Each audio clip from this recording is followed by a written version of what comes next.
Hi. I want to make sure that until we get started that anybody who is public right now is not able to hear any discussion. We're on YouTube right now. Say that again. We're live on YouTube right now. Oh, we're live on YouTube. Okay. Yeah, we already have participants as well, so. I wanted to see if there was anything that we needed to just follow up in details the last minute. Martin is here.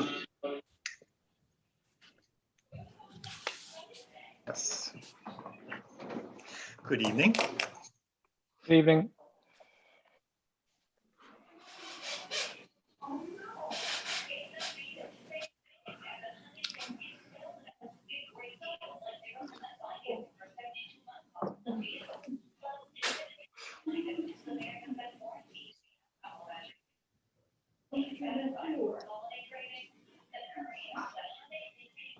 Are you all able to see the screen?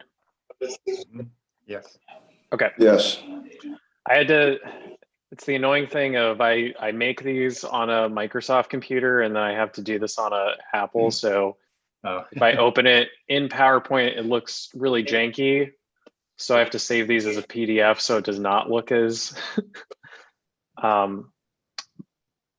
jumbled. So hopefully this works well for tonight.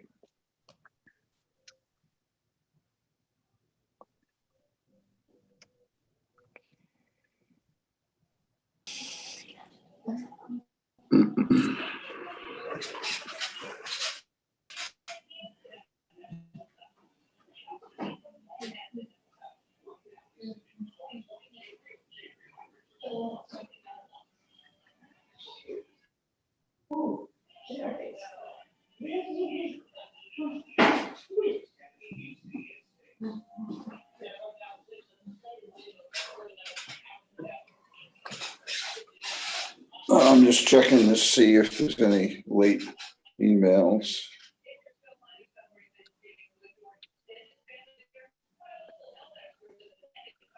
Nope.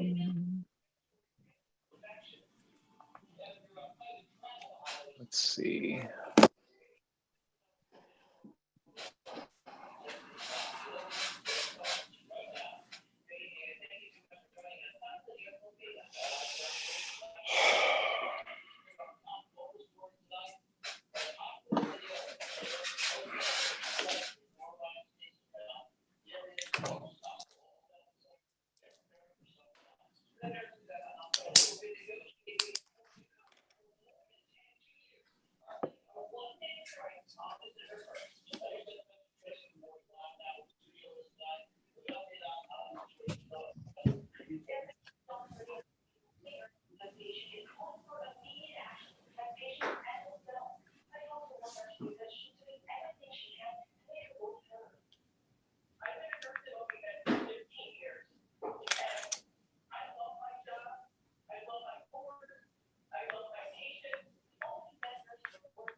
I sent a text to folks. I don't know where they are. It's unusual. I don't know. Yeah.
Glenissa said that she had informed us that we're in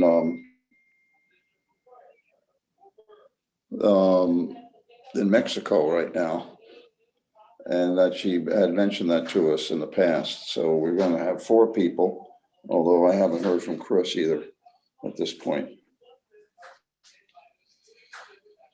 It appears we have a quorum, so if you'd like to wait for him, we can, or we can start. Yeah, we will at least do the introductions and set the operating rules for the people who are participating. So let me know when we're ready with the Zoom meeting. Zach. I'm just helping Councilmember Flynn and then a member of the public get into the meeting. So if we could wait maybe just a few minutes, not too long, but just so that I can help get them transitioned over into the meeting, that'd be appreciated. All right.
Hey, Chris, are you having problems, technical problems getting in?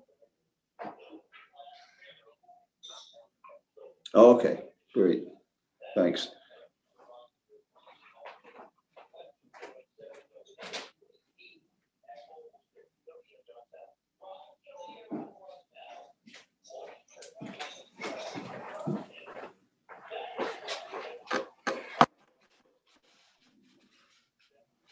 we set with the folks you were trying to get in? Zach? Just one sec. I just need to email another person just with the link, and then we should be good to go. I had to put them in as panelists because for some reason the when I tried the link, it locked. There we go. And Well, we do have a quorum, and we have everybody here. Glennis is here for a short time, so I will at least begin with the yeah, we're good to start. with the general rules of procedure. So good evening, everyone. This is a meeting of the Albany City Planning Board, and tonight is a combination of a public hearing for a couple of items, and also for a public meeting on some other items. We have a quorum of the planning board. In fact, we have the full planning board here, except one member will have to drop off in a short time. But we do have, for the duration of the meeting, 4 of the 5 planning board members, including also our corporation counsel, Amy Levine, and our senior planning staff, Zach Powell. The rules of procedure are that we will present the project or proposal. The applicant has 10 minutes to present to the planning board. There will be information up on your screens to see the proposal and the plans. And then the planning board members will direct questions to the applicants. And after that, the members of the community may wish to speak on the issues. Each person has 3 minutes to speak, except for common council members, because they represent a larger area, they will have 6 minutes to speak. After that, the planning staff will make recommendations, or depending on the project, may make those recommendations as we go along. We need to be flexible in that area. And after that, the applicants then have another 6 minutes to make any corrections or comments after the testimony they've heard. And I'll turn this over now to Zach Powell, who will explain how the timing will work. So good evening, everyone. So if you have not already signed up to speak for any of the applications tonight, feel free to sign up using the chat feature within Zoom. If you're joining us by phone, when we get to the public comment portion, if you would like to speak and you're on the phone, you can raise your hand pressing *9, and we can call on you at that point to sign up to speak. So members of the public, as Al mentioned, will have 3 minutes to speak. We'll have a timer on the screen, but we'll also have audio indicators. When you have 30 seconds left to speak, there'll be 1 beep. And then when your time has expired, there will be 3 beeps. And if you have any questions on how to sign up or when to sign up, or having technical issues, feel free to send a chat as well. We'll try to respond as quickly as possible.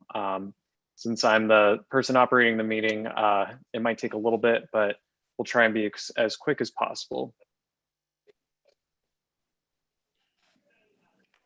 Yeah, and please bear with us. We did have some technical problems in the beginning. That's why we're starting a bit late. But I think we're all set to go. So this is the public hearing. And we have 2 projects, I believe, on the public hearing to review. The first one is known as 67 Ontario Street.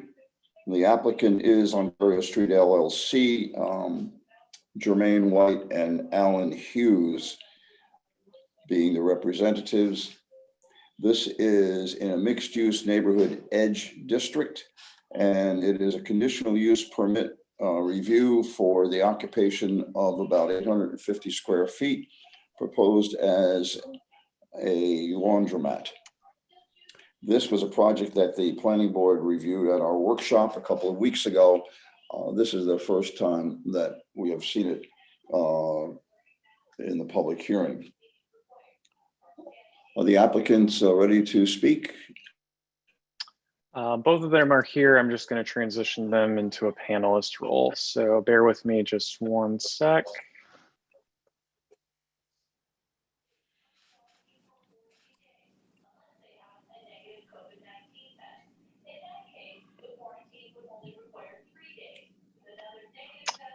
And I think for whoever's the panelist is that has a TV going on in the background, would you mind either muting that or switching that off? Thank you.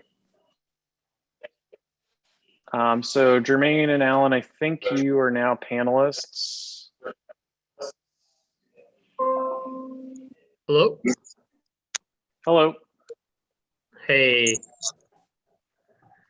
Perfect. Can you hear me? Yep. Awesome. So you're gonna get 10 Please minutes to speak. Oh, I'm sorry. Yeah, please Go ahead, Al. proceed. Yeah. All right. This is Alan Hughes on behalf of 67 Ontario Street LLC. Perfect. So you'll get 10 minutes to speak, and then when that time is expired, I'll let you know. And whenever you want me to progress through the slides, just say next slide. Okay, perfect. All right. Well, as the slide says, our proposal is to take the first floor of 67 Ontario Street LLC and turn it into a laundromat. Next slide, please. Sorry about that. Okay, we included a little applicant slide. Jermaine White, he's our construction management professional, owner of Jaw Housing LLC. Previous experience, obvious on the field, on the slide here. He's done Omni Development, BHS Food Services, and senior housing projects. Myself, New York State Trooper, a real estate investor, and we are both focused on the Capital Region area. And the purpose of this slide was basically to tell you guys, listen, we're invested in this area. We're not absentee owners. We're here for the future. Next slide. Okay, this is the current condition of 67 Ontario Street.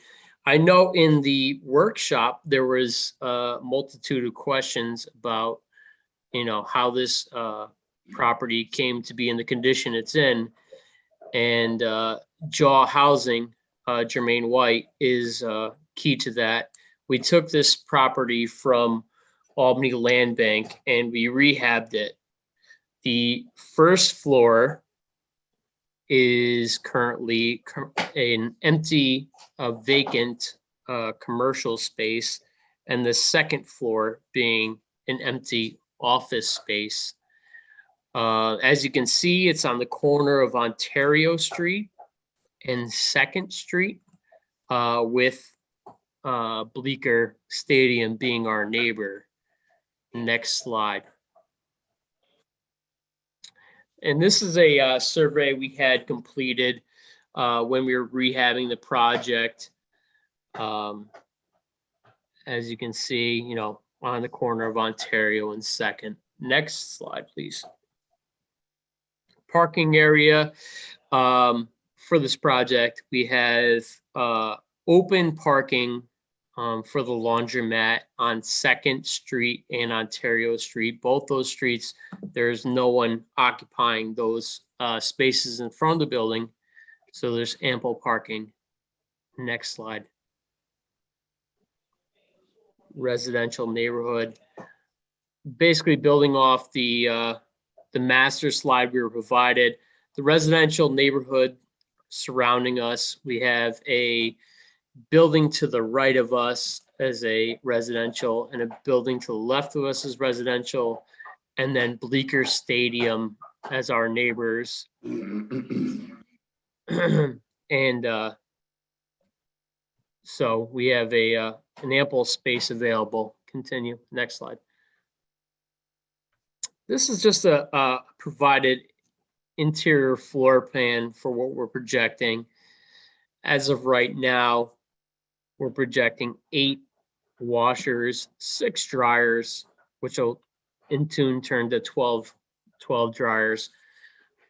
This provides a seating area for people coming in the walk-in area from the first entry at the most south part of the building. And then also an entry on the left side. In the most west-south of the floor plan, there's a folding area for the customers. Next slide. This is just a picture of the current condition, showing that it's a clean, safe, vacant commercial space as of right now, and it's capable of supplying the laundromat facility. Next slide.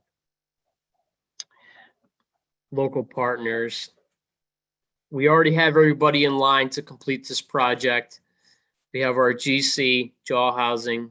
We have an architect, local design, and Gouch Distributing has been our go-to laundromat experts who basically walked us through this whole project, told us it's viable, told us this is what will supply the community with the best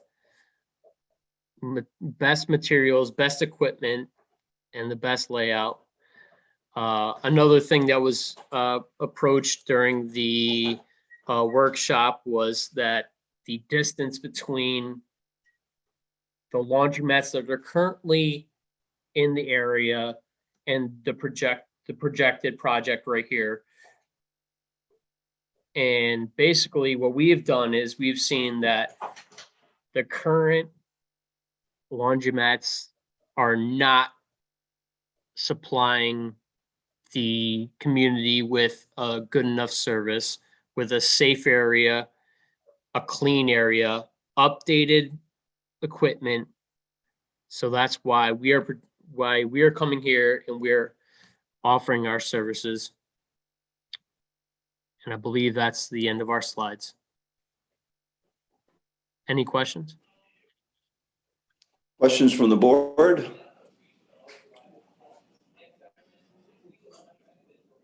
The board satisfied with the project proposal as Hey, you've heard? I have a question. Thank you.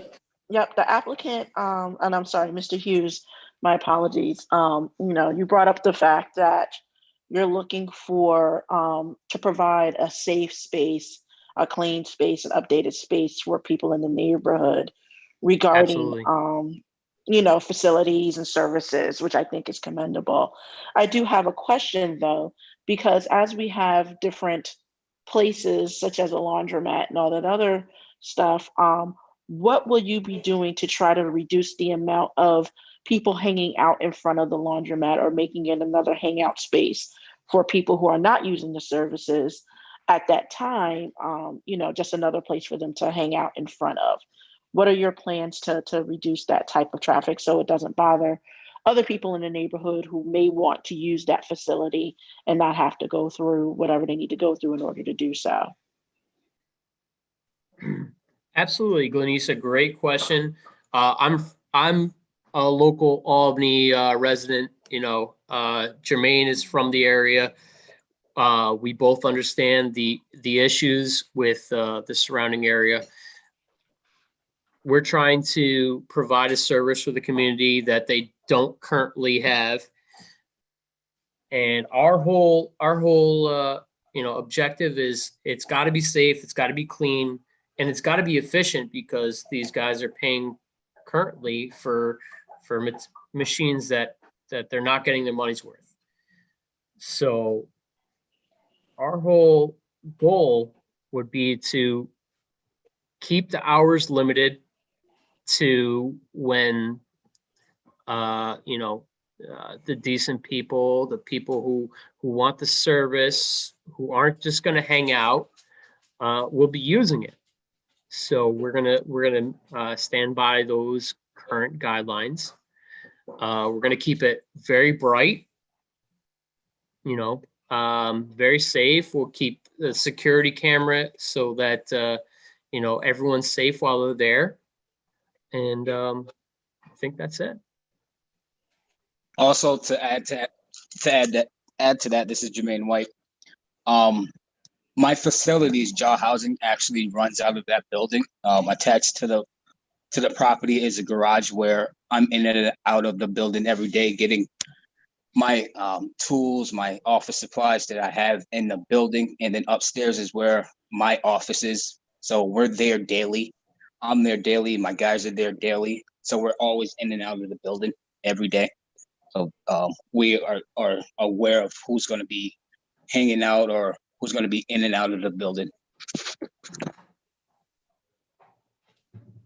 Thank you. There are other comments or questions from the board? Okay. Are there any comments that people have from the community? Any public want to speak? Zach? No speakers have signed up. Okay. You want to go briefly go through the conditional use criteria? Yeah. All right. So here are the 7 review criteria. The first is whether it's consistent with the zoning code and the city code, which it is. Second is whether it would result in a random pattern of development with little relationship to the existing or planned development. And so as this was mentioned during the presentation, this is using an existing building and rehabbing it. And it's providing a service that services nearby residential zoning districts. So it really makes sense, and it would not be a random pattern of development within the neighborhood. Third review criteria is whether it create any negative fiscal or environmental impacts.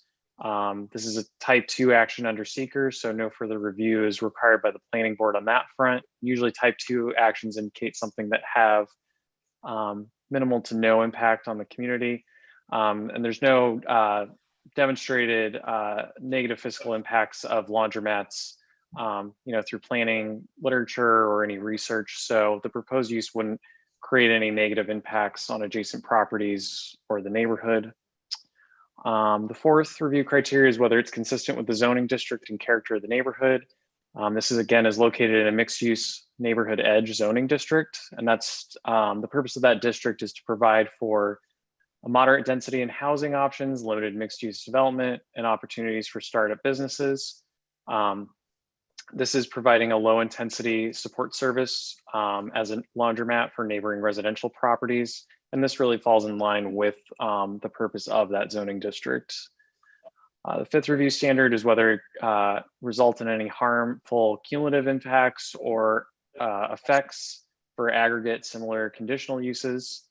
All of the 3 closest conditional uses are not a similar personal or business service use, and they're more than a quarter mile away, or the proposed site is more than a quarter mile away from any other laundromats. So this project wouldn't result in any harmful impacts. The sixth review criteria is whether it place excessive burden on public improvements or facilities. The site has existing utility connections, and the neighborhood's already supported by public services and utilities. So the proposed use as a laundromat would not create an excessive burden on public services, utilities, and facilities. And the seventh is whether this is a necessary and desirable service that's in the interest of the public convenience and contributes to the general welfare of the surrounding neighborhood or community. This is providing, a service within a quarter mile or, less than a 15-minute walk for nearby residential districts. And it's also rehabbing and reusing an existing structure that's a historic structure. Yeah, and again, it's providing a support service for neighboring residential zoning districts, which is supporting the general welfare of the community and neighborhood. In reference to item 6, I'm assuming that the city water department and wastewater department have positively commented on the fact that there's no need to increase the water service into the building, or they're going to do that? So the way that our code is drafted is when there's no visible changes to the exterior as part of the project, we don't have to refer it to the water department. This will be something that's reviewed, when the applicant goes to get building permits to ensure that they have adequate flow and that the proposed use is not creating any impacts through the building permit review process. Okay, so it gets reviewed then, that's fine, as long as it's, because it's a laundromat, it may need but beefed up service. That's what I was thinking about. Okay, the recommended action is to approve the project as shown and as stated. Do I have a motion to approve? So moved. By Roman. Moved by Roman Kuchera. Second. I heard a second. Go ahead, Thank you. Lisa. Nice and good art. Further discussion? All those in favor, please say aye. Aye. Aye. Aye. Okay, it's unanimous. Thank you very much, gentlemen. Hey, I'm here too. Okay, the next project. Thank you for the opportunity. No, I was saying thank you very much to the presenters. Oh, okay. Those two gentlemen. Thank you, and thank you, Glenisa. Okay, the next item on the agenda is zoning map amendment number 0008. And this is the address at 1057 and 1061 Washington Avenue. The applicant is Council Member Michael O'Brien. And the proposal is in a mixed-use neighborhood center zoning district.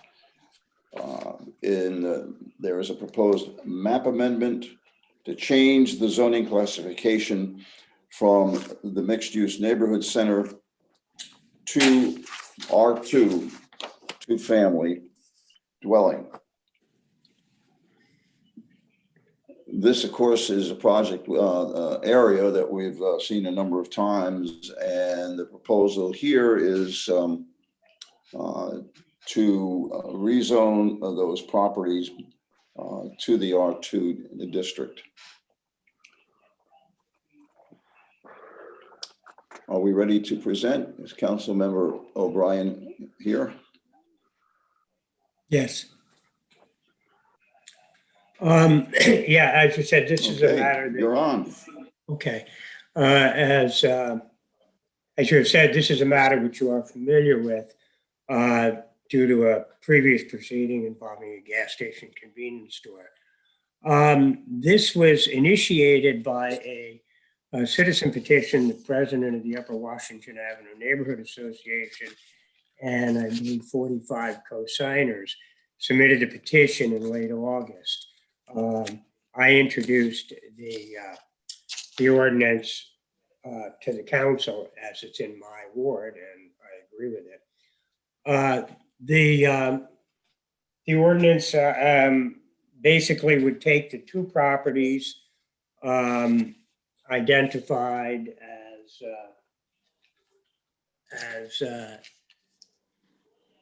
1057 and 1061 Washington Avenue and convert them from mixed-use neighborhood center to R2. When the council passed the USDO back in late 2017, we were aware that, this had previously been zoned as commercial office. But those two houses, since they were built in 1928, have stood as R2 houses. So quite frankly, I will tell you that it escaped the council's attention that we were inadvertently including those two properties into mixed-use neighborhood center because they didn't resemble it at all. In fact, it would have been inconsistent to have two-family detached dwellings as a permitted use in mixed-use neighborhood center. It really came to our attention, of course, when the matter of the convenience store gas station came in front of your board. And I attended those hearings, and I was impressed with the thoughtfulness and examination which your board gave to that issue. And you ultimately determined that that use as a gas station, I would say mega convenience store, did not fit, and you denied that petition. And you commented, that was on August 25th, you commented that the size, scale, and site design of proposed development would be inconsistent with the character of the neighborhood, particularly in relation to the surrounding residential properties on Washington Avenue. And if you fast forward through the first couple of slides, you can forward. Yes, okay, here's a Google Earth picture of the two properties. You note that they blend in with the character of the homes on Rosemont Street. And then it's the very intersection, the only commercial activity is at the very intersection of Calvin and Washington. These houses, one had apparently been used, well, both have been always used as residential housing. One of them apparently had a real estate office in it, but that ceased in the 1990s. So I think that history is kind of irrelevant at this time. If you can proceed forward with, yes, this is a quote of, which I think the board kind of nailed it when they said it's inconsistent with the residential properties of Washington Avenue. So if you proceed forward, I have several streetscape pictures of Washington Avenue. This is the existing former Key Bank building. And then if you proceed with those pictures, this is Rosemont and Washington Avenue. It's all R1 or R2. Continue. This is Danker in Washington. Continue. This is Homestead in Washington. Continue. Croswell in Washington. Continue. This is the map of what the commercial office zoning had been. And if you notice, it on the east side of Calvin, it indeed zigzags around the traditional residential properties. For some reason, when this previous map was drawn in the early 1960s, I believe, it did not zigzag around these properties, which are depicted on a map. Should be the next slide. Can you hang on a second? Can you back up? Zach, I guess maybe it's because of the computer format you're using, but this particular slide, I'm not seeing anything except some green colored in, but there's no indication of streets. Yeah, there's Calvin Avenue written on it. This was a photograph of a paper map, and it was the best that I was able to do. But it does have Calvin Avenue written. I'm trying to find it. Yeah, there it is. Oh, and it has Buell and it has. Okay, that's very. Yeah. So. Yeah, that's much more helpful. My point is, I think the council can be forgiven for not realizing that these two properties, for some reason, even though they never were commercial office, had been included in the old map. So when the council adopted the new category of mixed-use neighborhood center, we looked at the existing properties and did not assume that the new map would include those as mixed-use neighborhood center. I wanted to note that a couple of submissions which you have gotten, you got a letter today from Sarah Harrington on Rosemont Street and her neighbors on Rosemont Street, outlining the importance to them of maintaining the character of the surrounding neighborhood. And they go to, and you are very familiar with them because they very well articulated their cause in front of you when you had the convenience store gas station proposed. And they say, well, some of the uses that would have they talk about mixed use neighborhood center and say, well, some of the uses that would have greater negative impact on the surrounding neighborhood would require an applicant to seek approval of the board. We have learned over the last year, it is time consuming and an emotional process for neighbors to defend against such applications, even if the outcome is ultimately favorable. So I think the neighbors in bringing this petition to have an ordinance enacted were in their PTSD mode from having to go in and argue that the one heavy commercial use that was proposed for it was inappropriate. I noticed in the, which Zach will get into, in the notes and comments, there's a couple of those that I would want to comment on, and I would submit that Hyde Clark, who's the neighborhood association president and is himself a land use attorney, has commented on your recommendation that it might be considered as a mixed-use neighborhood center. And I'm looking at the various uses comparing mixed-use neighborhood edge to mixed-use neighborhood center at section 375-3 on the permitted use table.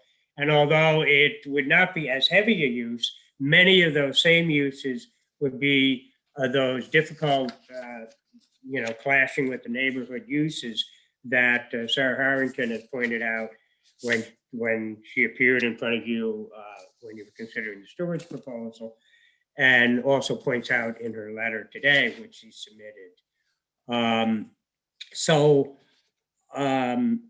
I would not think that converting them to mixed use neighborhood edge would be the right alternative. I appreciate the examination which your staff has given to it, and they have many very good points.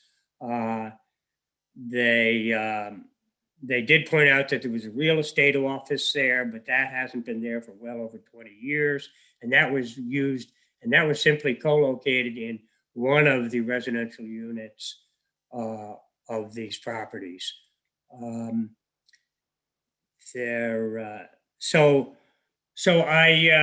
think that the best alternative is the one that's being sought by the neighbors, by the neighborhood association, and that is to formally remap it as R2, which is in fact what it has been, and has never really appeared to be commercial office.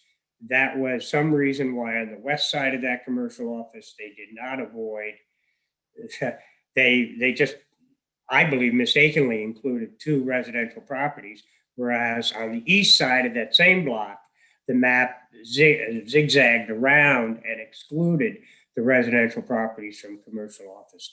So I would ask that you approve it as R2, and that way we can bring it to the council. Now, I realize your staff has apparently received 2 comments from the 2 owners opposing it, which would require a 3/4 affirmative vote of the council as opposed to a simple majority. But I think we're prepared to bring it to a vote, and I believe we will get the 3/4 affirmative vote from the council. Are there any questions? Thank you, Councilman. Questions from the board?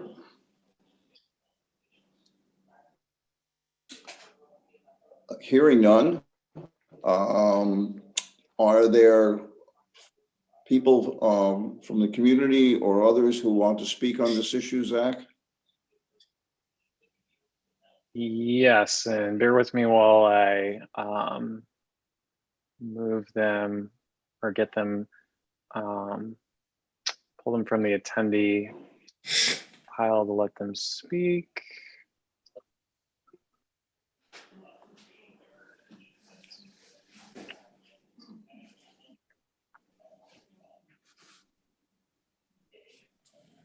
Paul, are you there? Yes, I'm here. Okay. Feel free to start whenever you're ready. Thank you. My name is Paul Lamar. I live at 143 Rosemont Street. This is just a brief comment to say thank you to the entire planning board and to Mr. DeSalvo in particular for his leadership for safeguarding the residential character of our neighborhood. We appreciated your close study of the proposed Stewart's project at the corner of Colvin and Washington. You're listening to the concerns of not only the 3 property owners who would have been most affected by the construction, but many in the upper Washington area, and your arrival at a reasonable conclusion. We hope that you will now continue to protect the neighborhood from future proposals by recommending a rezoning of the 2 residences at 1057 and 1061 Washington Avenue. Thank you. Thank you, Ms. Lamar. Additional speaker? Yep, bear with me. I'm just getting people from the list.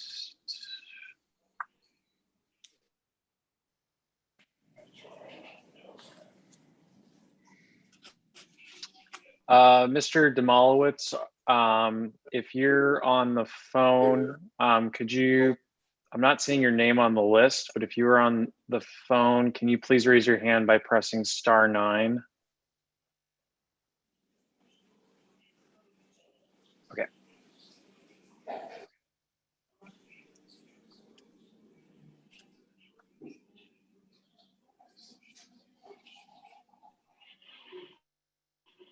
All right, Mr. Demolowitz, are you there?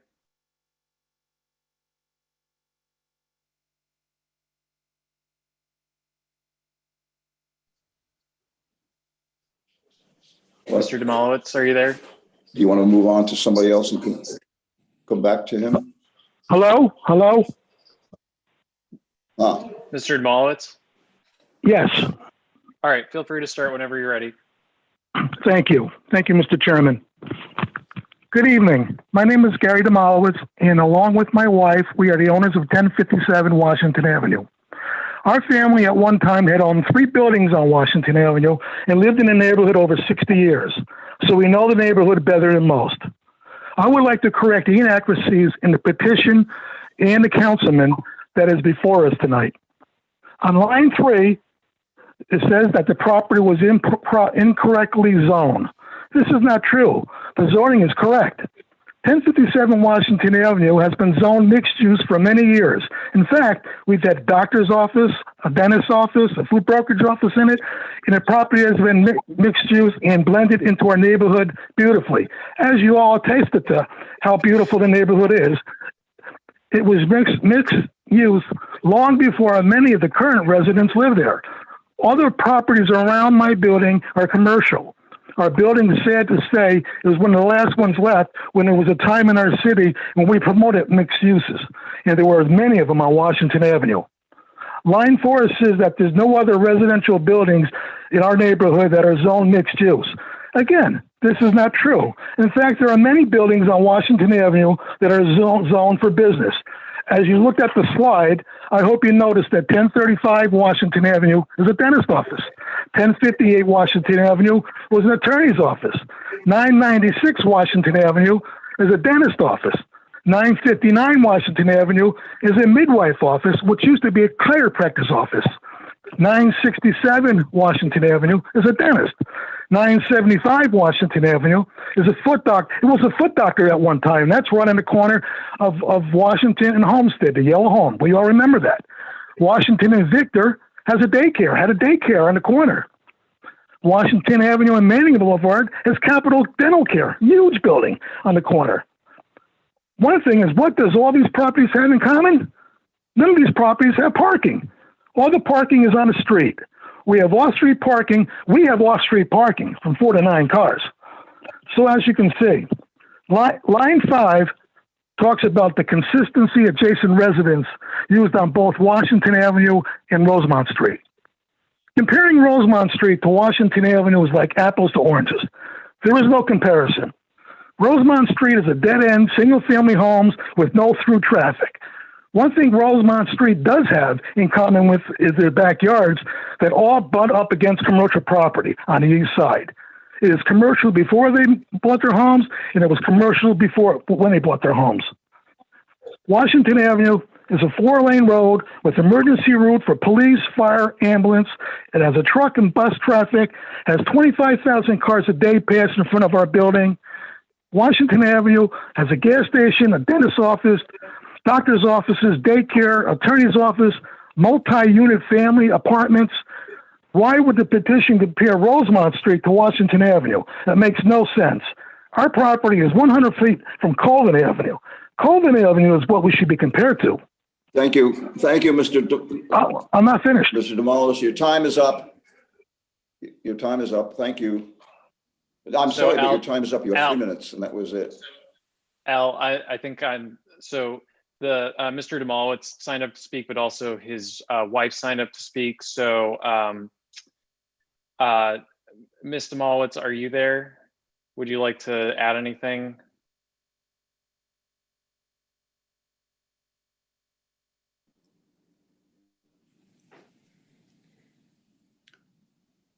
I don't hear anything. Hello. Hi, is this Ms. Demolowitz? Oh, there we go. Yes, hi. This is Sandy Demalo. This is Gary. Can I just say one thing? I'll send you an email text of a written version of my whole statement, so it can be on the record, okay? Okay, and it is, since That's you fine. provided this during the meeting as well. Ms. Demolowitz, whenever you're ready, you can provide your comments. Okay, thank you very much. Good evening. My name is Sandy Demolowitz, co-owner of 1057 Washington Avenue. I am totally against changing the zoning of my property. Making such changes will be driving property owners, taxpayers, and businesses out of the city of Albany at a time we need it most. This time that we need it most of all for the past 100 years due to COVID. We need to do what we can to see our city grow and flourish. We need to be constructive, not destructive. I would hope that you would vote this petition down. Thank you, and happy Thanksgiving to all. Thank you. Al, Any other speakers? Al, is there any way I can ask the Demolowitz a question? Well, let's wait until we get finished with the public comments, please. Okay.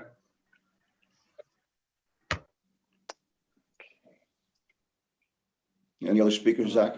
Yeah, we have 2 more, so just bear with me one sec. Ms. Hines, are you there? Mr. Hines is here. Oh, okay. Sorry. No, that's okay. Feel free to start whenever you're ready. Yes, my name is Tim Hines, owner of 1061 Washington Ave. Me and my wife have owned it since 2006. Since before that, my aunt and uncle have owned it for decades. They're the ones who ran the real estate business out of the bottom floor for many years.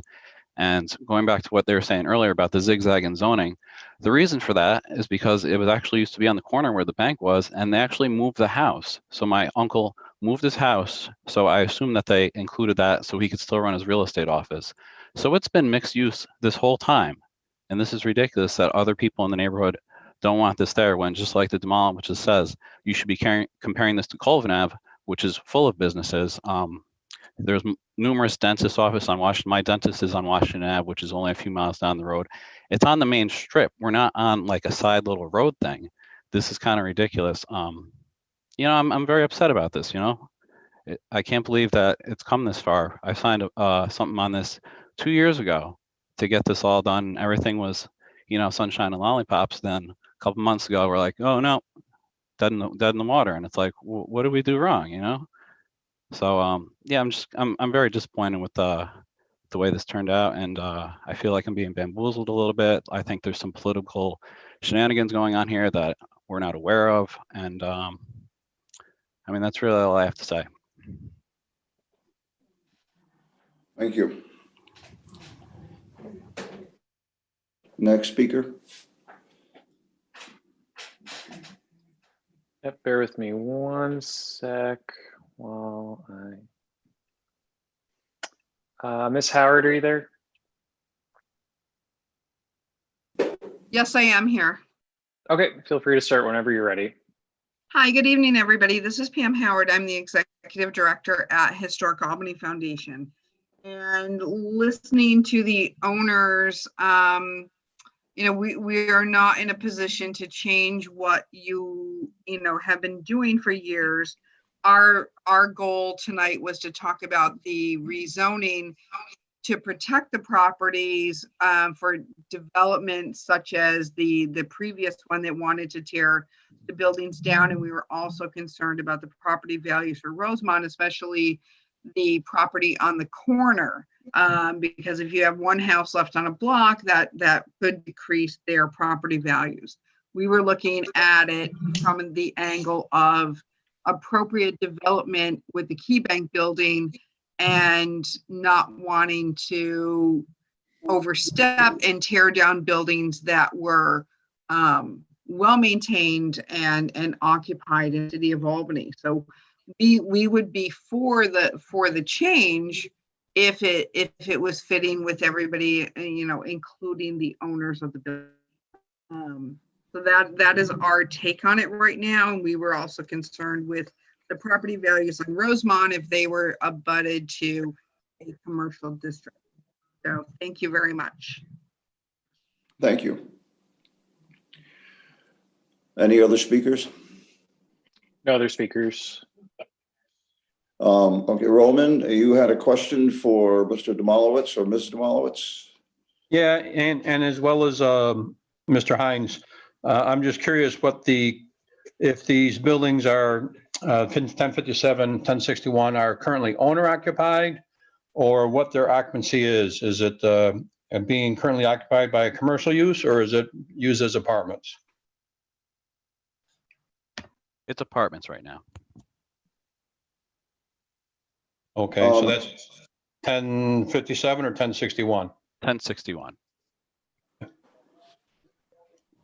And Zach, do you know right offhand on 1057 what the status is there? I'm not sure. I believe that's being used for housing as well. It looks like the Demolowitzes left the meeting, so unfortunately I can't confirm that. One of the things I have a question too.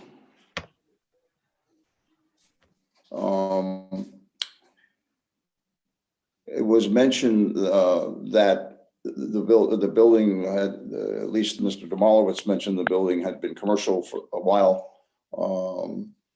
But I believe in the council representative's comments, okay, it was mentioned that the last commercial use was in the 90s. Am I correct in assuming that that's what was said? That's what the staffer's notes say. That's what Zach told me. And just to clarify on for the planning department's end, you know, we use Polk directories to confirm that. So, you know, Polk directories sometimes catch uses or people, sometimes they don't. So, you know, this could range, or we could be missing some types of uses, or maybe they were listing a business for longer than they were actually occupying it. From my knowledge, there's been no sign identifying a business. And all the other businesses that Gary DeMotto spoke of are professional offices that have been grandfathered in. Right. I believe the zoning category of all those blocks from Manning on to Germain, 13 blocks, is residential. Now, professional. You just said it was offices- grandfathered in. Pardon? No. You just said they were grandfathered in. Why aren't we grandfathered in then? Because you haven't. There's continued. no, I'm sorry, there's no cross discussion here. If you Yeah, want to, with grandfathering in, it has to be a continuous use. So the last commercial use that we're aware of on either of these properties was in the 1990s. So it's not grandfathered. That's not true. That's not true. That's the question I wanted to clarify as to when the uses ended and how long ago that was. Well, it's being used now. Being used as residence. Rented No, it's residence. not. No, it's not.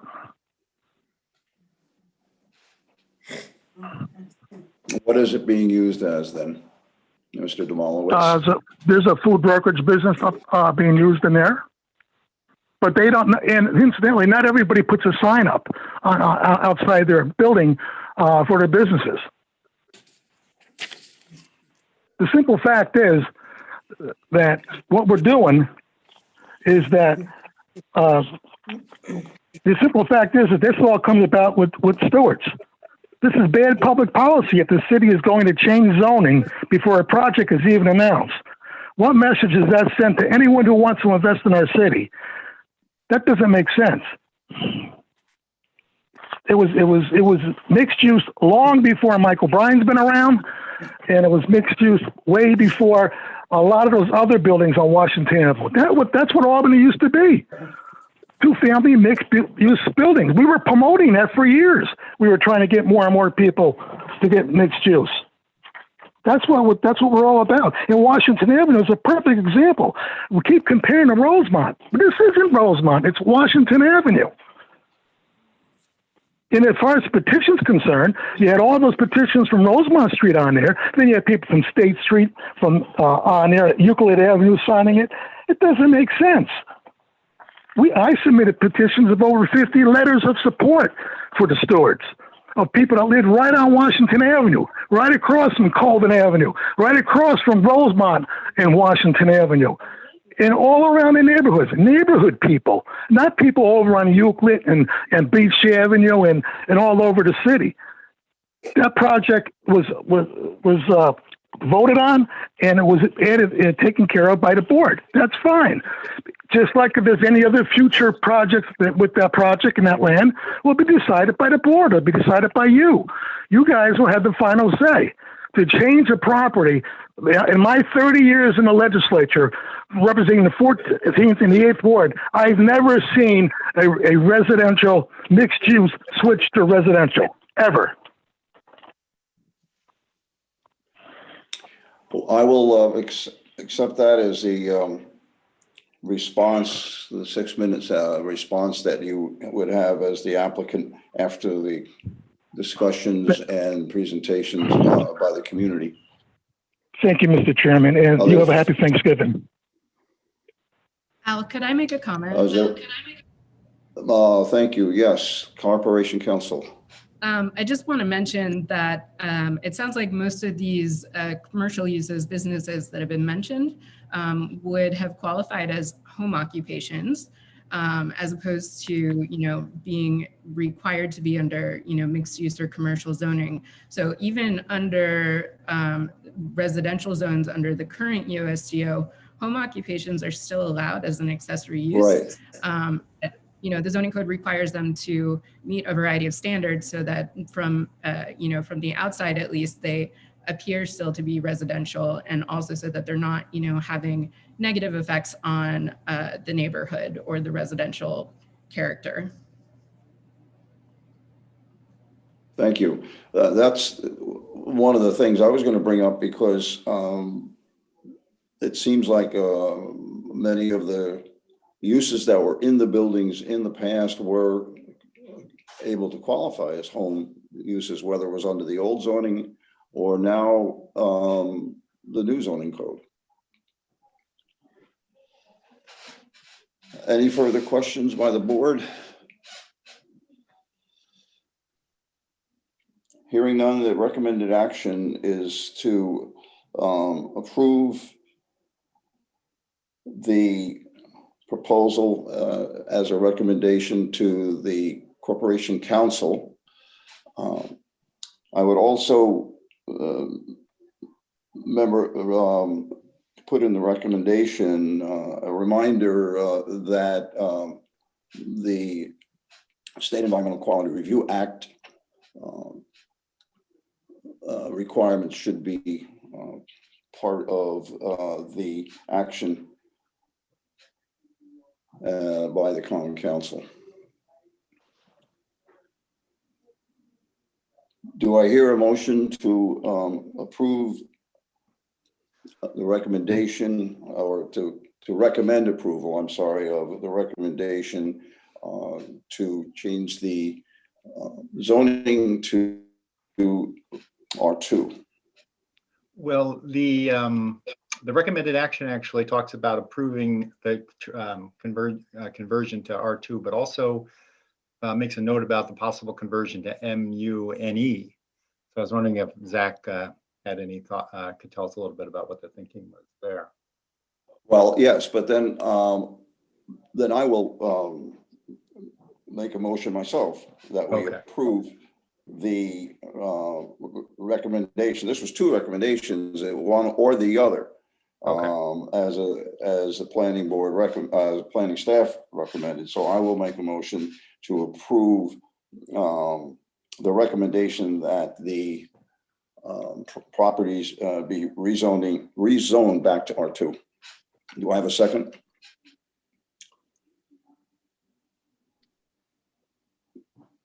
I do not hear a second. So Al, would you like me to just walk through the MUNE advisory note, or would you like to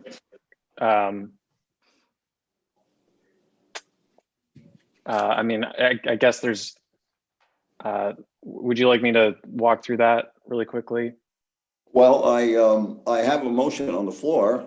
If I don't have a second, then I would say yes, as long as I will withdraw the motion so that we can move forward with the explanation. Okay, thank you. So this the alternate or the two options were put in there because for the second one, including the mixed use neighborhood edge, there are certain protections that require any non-residential use going into a residential structure to ensure that any modifications can be reversible, and that there are limited external modifications to these structures. And based on the public input we received for the Stewart's proposal, along with this proposal as well, there had been significant interest in preserving these buildings since they are historic. And I think given the limitations on the modifications to the structure, if this were to be rezoned mixed use neighborhood edge, I think it would limit the number of uses for the site to something that would be somewhat of a small scale office use. And I think potentially rezoning this to mixed use neighborhood edge would prevent any future conflicts for people who maybe disagree with the classification of a use as a home occupation as compared to a small office. So this could prevent those disagreements and issues moving forward in the future. And really, given the configuration of these homes, it does limit the more intensive uses permitted in the mixed use neighborhood edge zoning district. So it would address some of the comments from the property owners of the subject properties, as well as the comments from nearby residents as well. Yeah, one of the things that I was concerned about, if it was a mixed-use neighborhood edge, was the convenience retail versus general retail. This would make for a more intensive use. And I believe, if I remember right, the mixed-use neighborhood edge, I'm looking here at the zoning at this point, specialty retail, yeah, which is a more intense use than what's existing now. But I think what convinced me regarding the to recommend that we keep it R2 was that home offices, which seems to have been the significant history of these two buildings, can remain as Corporation Counsel Amy Levine had mentioned to us. Yeah, and so with home occupations, you know, they would be permitted. There are just some limitations on the number of employees and people that visit. So sometimes in the past, we've seen some questions from residents on other people's home occupations and whether they're truly a home occupation or a principal use that should be classified under a different category and not permitted within a residential zoning district. So that was some of the thinking behind that. In regards to convenience retail, the convenience gas station located on the eastern, northeastern side of Colvin and Washington is already there. And there are restrictions for new convenience stores that do not have a gas station with them. There's restrictions that they cannot be located within 1,000 feet of one another. So those properties would not be able to be used for convenience retail unless they seek a use variance with the Board of Zoning Appeals. Comments? Any other comments by the board?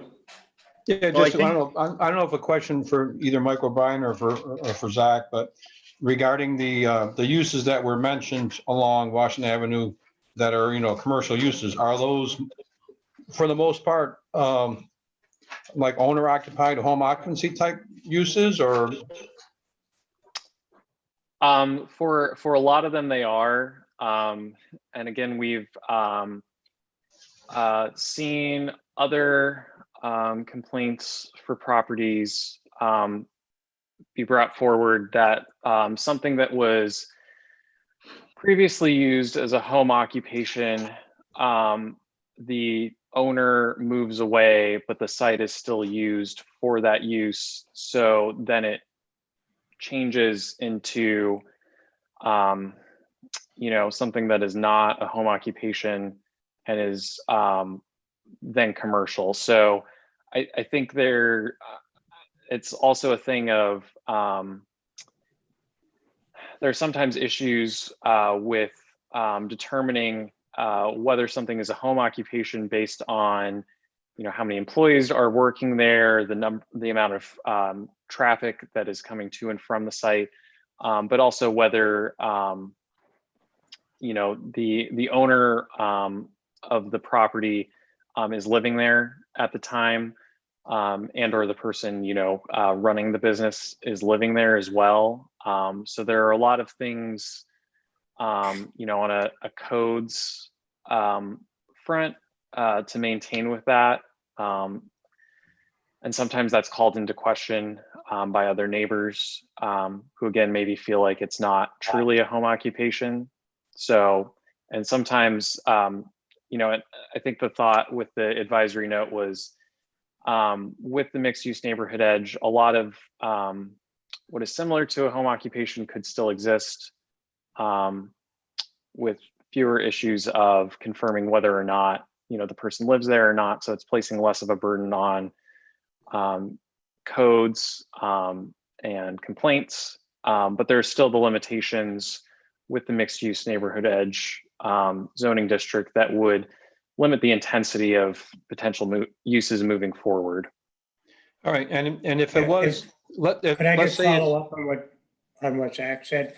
From my knowledge, I know the daycare was definitely family occupied. The owner occupied it. The dentist, I believe, originally started that way, and then of course moved away from it. Those are the two that I'm familiar with. The midwifery one, I think there's still a residence in it. I don't know if it's the owner is still living in it though. So I think they all came in under the color of being a home industry, and then some of them, of course, are now non-conforming, but nobody's raised an issue. But some of the, I think that Hyde Clark gives a good critique of the staffing comments regarding mixed-use neighborhood edge, in which he says there are still some heavy uses with mixed-use neighborhood edge that wouldn't be suitable to that part of Washington Avenue that adjoins Rosemont, even if the building stayed looking identical to what they are now. So I would commend you to read Hyde's, and he is a land use attorney as well as neighborhood association president. I personally believe that restoring it to residential is the best outcome for the neighborhood. And it's not diminishing in any way what those buildings have been historically used for, as far as I can tell. And I believe that under the new zoning ordinance, as was mentioned before, a lot of the existing properties, even though they may not have been home offices or home businesses, were grandfathered in. So you have a mixture of home offices on Washington Avenue as well as other businesses that were grandfathered in under the new zoning ordinance. Are there further questions or comments? Well, I just looking at the mixed-use neighborhood edge. I mean, I think two good things about that is that it both limits the scope of development on any particular lot, and a lot of the more intensive uses are conditional. So you'd have to come before the planning board in order to have those approved. So I think in a way it almost it actually limits the size of the building as much as anything else would, and does try to make it fit in with a nearby residential neighborhood. So it seems in a way that that's exactly what it's intended to do. And so so I think there's a compromise there. And I also am a little troubled by the fact that this place this location has been, I didn't realize this, has been zoned for commercial use for a very long time. I guess that's my thinking on it. And I guess the other thing I wanted, I know Al touched on it, but Zach, the one use that seems to be a concern in the mixed use neighborhood edge is the retail. Where am I seeing that? The specialty retail. What falls in under that? Because that's the one that's like the only use that seems to be permitted. Right. Yeah, so give me just 1 second. I'll go to the definition and I can share that on the screen. Really, this is looking at a very limited scope in terms of products that are being sold. This could be something like a bagel shop or a florist. Really, this is it's not going to be a restaurant. Because the bagels would not be baked on site, but it's really narrow in scope. And let me get to the definition for other examples. So under specialty retail, some of the examples are bicycle shops, music stores, florists, photo supply stores, antique shops. So it's having a really narrow and limited scope, and the goods that are being sold, yeah, it describes it as narrow but extensive. But indoor recreation and indoor entertainment are also included as conditional uses that could come under. Yeah, but those are conditional. Hey, Yeah, Zach, another question, just so I'm make sure I'm on the right page here. So if it was zone MUNE, and I know it says in the under the purpose that if it's a existing residential structure, it says use of any residential structure for a permitted or approved non-residential use shall be done to avoid altering the essential character. So basically, these two structures are residential in their current design. So if we were to look for a conversion of the zoning to MUNE, and if the owners wanted to use them for commercial use, a different commercial use that where the structures would have to be altered, would that have to go through a permitting process then? So if that be a conditional?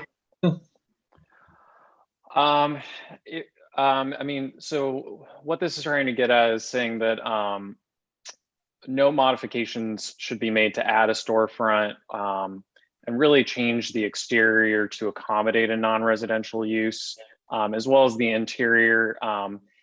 It should be something that allows an easy conversion back to a residential use in the future.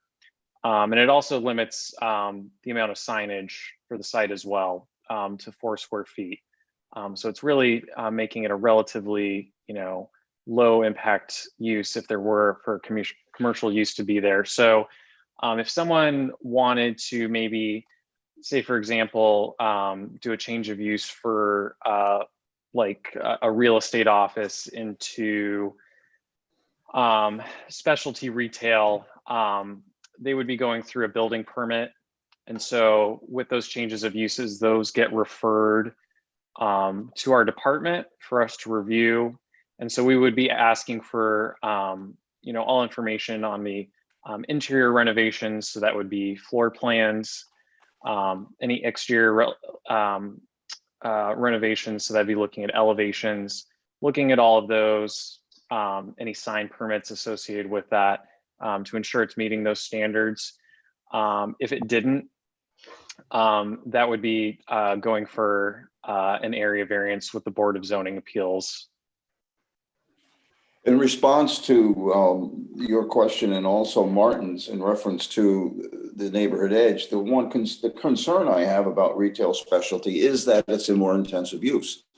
It means if you read the definition, and this was discussed earlier, that it's a limited or select merchandise line of goods having a narrow but extensive selection in their specialty, which means it could be a dress shop, it could be a wine and liquor store, it could be a number of other similar uses that are, with unique products, a similar product, but it would then require, or not require, but would create a lot of in and out traffic, a lot of automobile stopping. I mean, one of the same concerns we had when we dealt with the Stewart's property. So just to clarify, excuse me, let me finish, please. That's why I'm concerned about that, because that is a permitted use. And there are other permitted uses like a club that may end up, although there are some, breaks on that, but there are other permitted uses in a neighborhood edge that would give me concern. And again, there's nothing stopping people and the owners from using those properties as home-based businesses. So just sorry about that, and sorry for interrupting. Just to clarify, our office classifies liquor stores, any wine or beer sales as general retail, which is a conditional use within the mixed use neighborhood edge zoning district. Okay, I stand corrected on that one. But there's still a lot of other specialty stores that can go in there as a permitted use. I guess that depends a little bit upon what a specialty store is, but it would have to fit into the floor plate of the downstairs of one of these buildings, and it'd be very limited parking, which I think is quite a bit different than than the 40,000 square feet of parking that the Stewarts had. Yeah, but if we do a neighborhood that- edge, that doesn't guarantee that the properties will remain as they are. They can be torn down and something else built there that could be a shop. Is that true? Because it talks about the fact that the existing building can't be modified. I guess that's a good question. Yeah. The maximum gross floor area of no more than 3,000 square feet.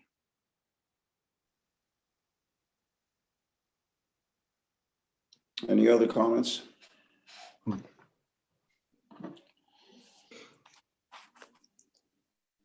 All right, if there aren't any, we'll move. So I will, I don't know, Martin, do you want to make a different motion, or shall we move forward on, I mean, I will move if you want, but I'm hearing that there may be concerns, so I would leave it to you to either move on the neighborhood edge or go in a different direction.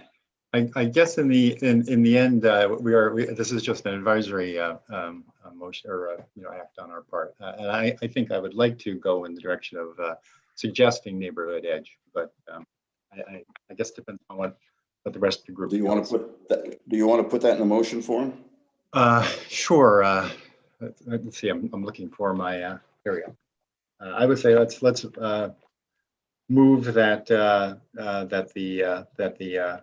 recommended action be approved with an advisory note that the applicant should consider modifying the application to rezone the subject properties as MUNC. And Second. Second. Okay. Further discussion? Are you ready to vote? Yes. Okay, all those in favor, please say aye. Aye. Aye. I hear three. Is that three ayes? Yes. Okay, and I vote nay. Okay. Lenny, so was that an abstention? Pardon me? Was that an No. Oh, I'm sorry. Glenis has left the meeting. I'm sorry about that. Yes. I just wanted to clarify. Thank you. Sorry about that. Yeah. Okay, so we will move on now to the regular public meeting of the planning board. The public hearing is over. And the first item on the public meeting is, get my papers straight here, bear with me. This is 76 Second Avenue. This is a project we have seen a number of times, both in workshops and in both September and October.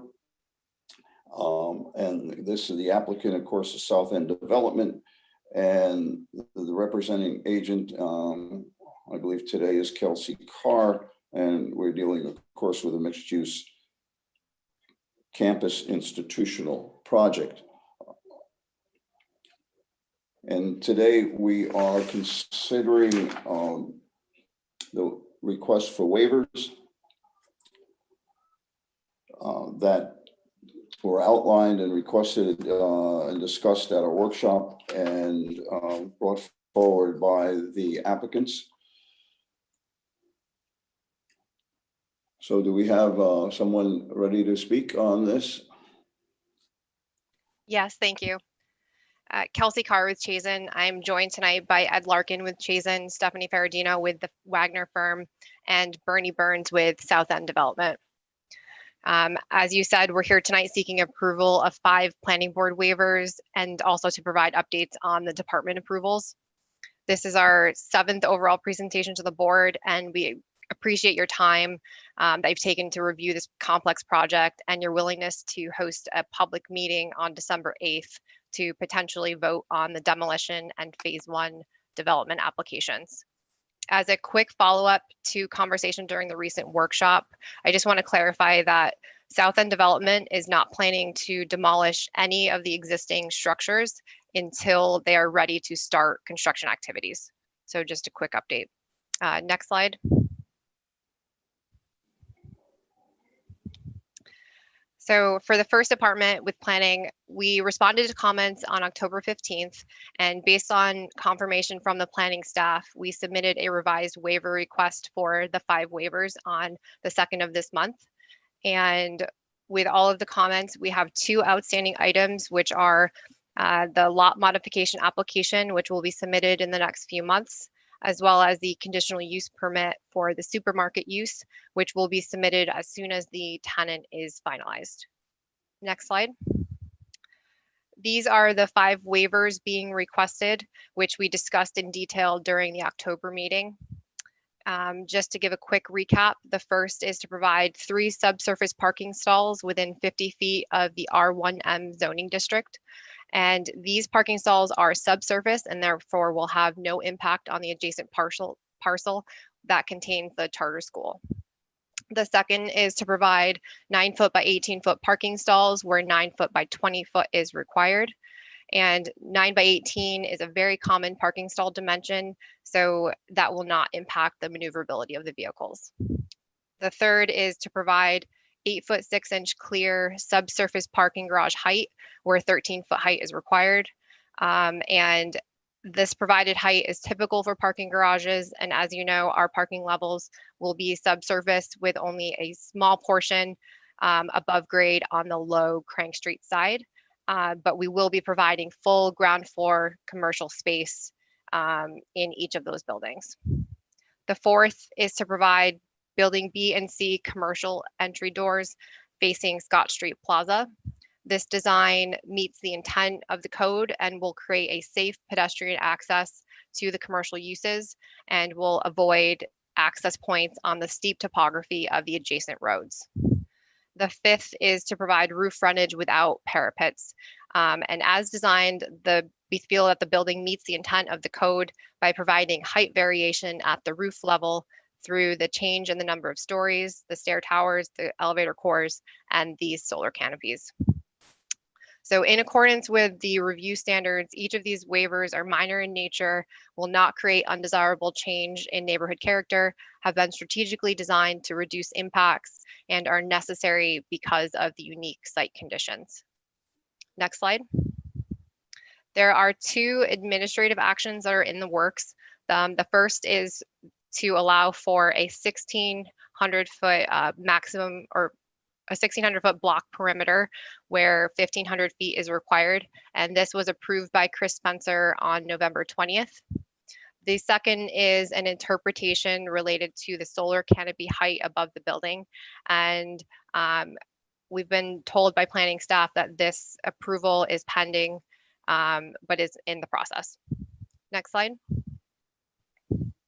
So for the first apartment for fire, we issued final response and updated plans on November 17th, and we've received word from the fire department that they're comfortable with the design as we've proposed on our recent plans. And just quickly, some document revisions that were made. We relocated the fire pump room to be on the upper parking level, which will have an exterior access door off of the parking garage access drive. And then we've also provided fire department connections, fire alarm annunciator panel, and Knox box in each of the buildings in accordance with their request.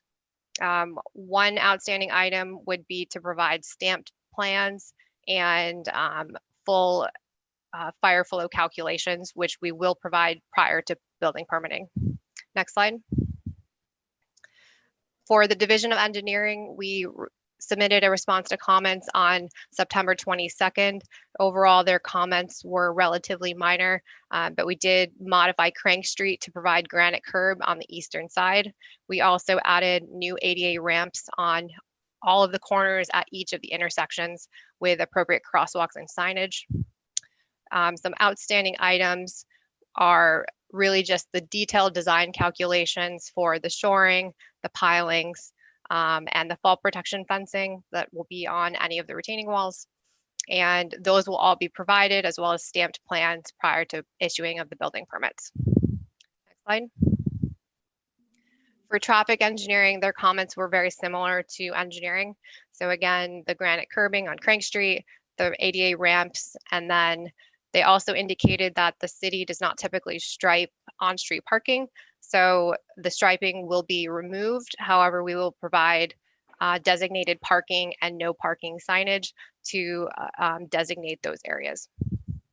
For outstanding items, we will be providing a detailed maintenance and protection of traffic plan, as well as detailed construction sequencing that will be for the roadway and public utility improvements. And again, that will be issued prior to building permit. Next slide. And finally, with the Department of Water, we issued a response to comments on 11.3 and also issued a revised water and sanitary report on the 10th. And the major revisions to the plans included, we will be fully replacing the water infrastructure within Leonard Street, the adjacent portion of Seymour Street, and Crank Street. And we will be extending the separate storm sewer to Upper Leonard Street, which will collect all runoff from Leonard Street as well as Libel Street. For outstanding items, we will be providing a construction staging plan, detailed design calculations for the fire protection system, as well as the stamp plans that are required for permitting. Next slide. And lastly, I just wanted to include the review standards for the waiver requests so that you can see those for your acknowledgement this evening. And then I would just like to just open up to questions you might have on the waivers or any other portions of the design. What I'd like to do, if you don't mind, before we go into questions, but I think it would be good for the planning board to hear the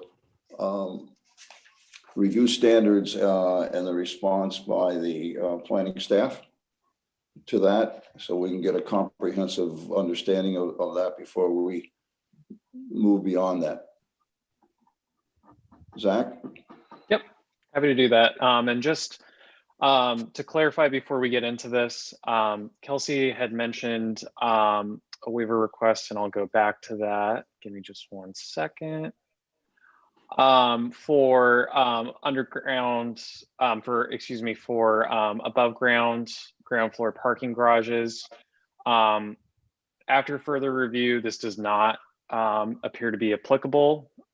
So that does not need a waiver request. So really we would just, we'll be walking through waiver request 1, 2, 4, and 5. Okay. Thank you. Okay. Yep. Bear with me just one moment. As Kelsey had also put, here are the review standards for waiver requests. I'm going to go through this and have the waiver request at the top, and then for each of the 4 waivers, the response below. So for the first review standard, whether there's going to be an undesirable change that will be produced in the character of the neighborhood or a detriment to nearby properties by granting the waiver. So the first waiver request, as a reminder, is a waiver from the requirement that no parking garage shall be located within 50 feet of a boundary with an R1M zoning district. And there have been 3 underground parking spaces identified that are within the 50 feet of that boundary. So really speaking to that, the proposed parking garage is underground, and the entrance and exit is located on the opposite side of the project site. So this minimizes the impact of those requested spaces, and it does not create an undesirable change in the neighborhood. Again, since they're located underground. For the second waiver, and this is for the minimum parking stall depth where 20 feet is required, but there is 18 feet proposed. Again, since this is underground parking, the depths of the stalls, regardless of their compliance with the USDO, they don't have much of an impact on the character of the neighborhood. And again, since they're located in an underground parking garage where maneuvering would happen on the site and not within the public right-of-way, there's no impact to neighboring properties by granting this waiver. So moving on to Waiver 3. This is speaking to the requirement that each building shall have one or more operating pedestrian entry doors facing and visible from an adjacent public street. And so we've identified buildings B, C, and D having facades that do not have visible pedestrian entry doors from them. For building D, there is an entry door along Seymour Street, but not along Crank and Leonard. So speaking to this, the proposed design of the buildings do not include pedestrian entrances along Crank and Leonard, but they provide numerous entrances along the proposed pedestrian plaza, which is the area where Scott Street is currently. That'll be turned into a public pedestrian plaza. And there is a proposed pedestrian entrance for building D. So the design for this provides indications of that internal pedestrian entrances using the large staircases and transparency on the ground floor levels. So this improves the design and access for pedestrians, and it gives visual indicators. So it reduces any potential confusion or detriment for nearby people living in those properties wanting to access the site. And then moving on to Waiver 4, this is speaking to the parapet requirement when a principal building has a roof surface with a slope of less than 15% and is not an industrial use. So again, as Kelsey had mentioned, the purpose of parapets is to provide fall protection and provide, an architectural capping to the top of the building. So the applicant is providing this through the use of a railing and the solar canopies at the top. So they're achieving both of the intents of this requirement. Really, given the majority of the surrounding buildings are residential in nature and the majority of them do not have parapets, this is not creating a stark distinction by the applicant not including a parapet. So this would not create an undesirable change in the character of the neighborhood or a detriment to nearby properties. Any questions on the first review standard for waivers before we move on to the second? Okay, hearing none. All right. So the second review standard is whether the benefit sought can be achieved by some other method feasible for the applicant to pursue other than the waiver. So for the first, and this is for the parking garage spaces within 50 feet of an R1M zoning district.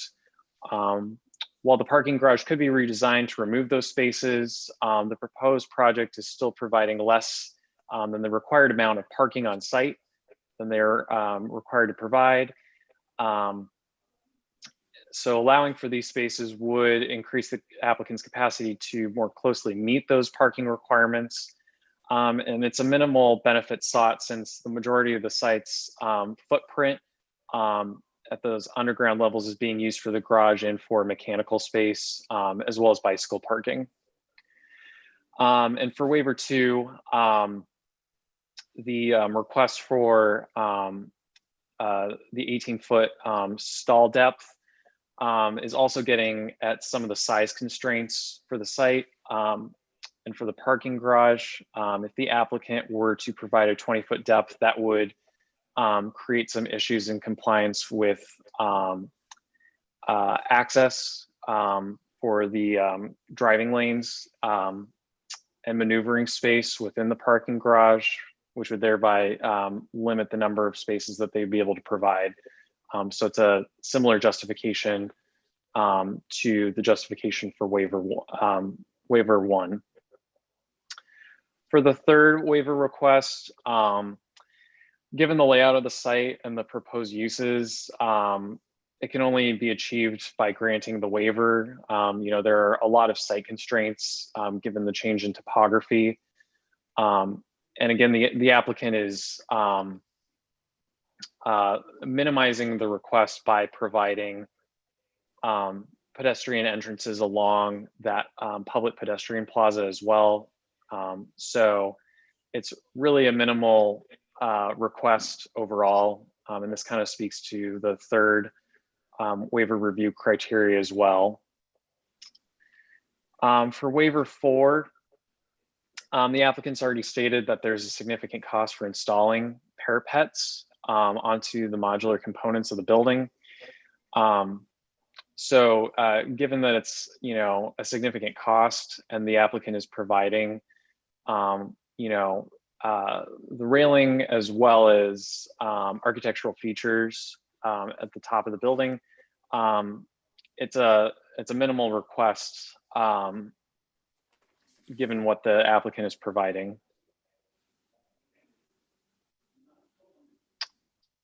Any questions for review criteria 2?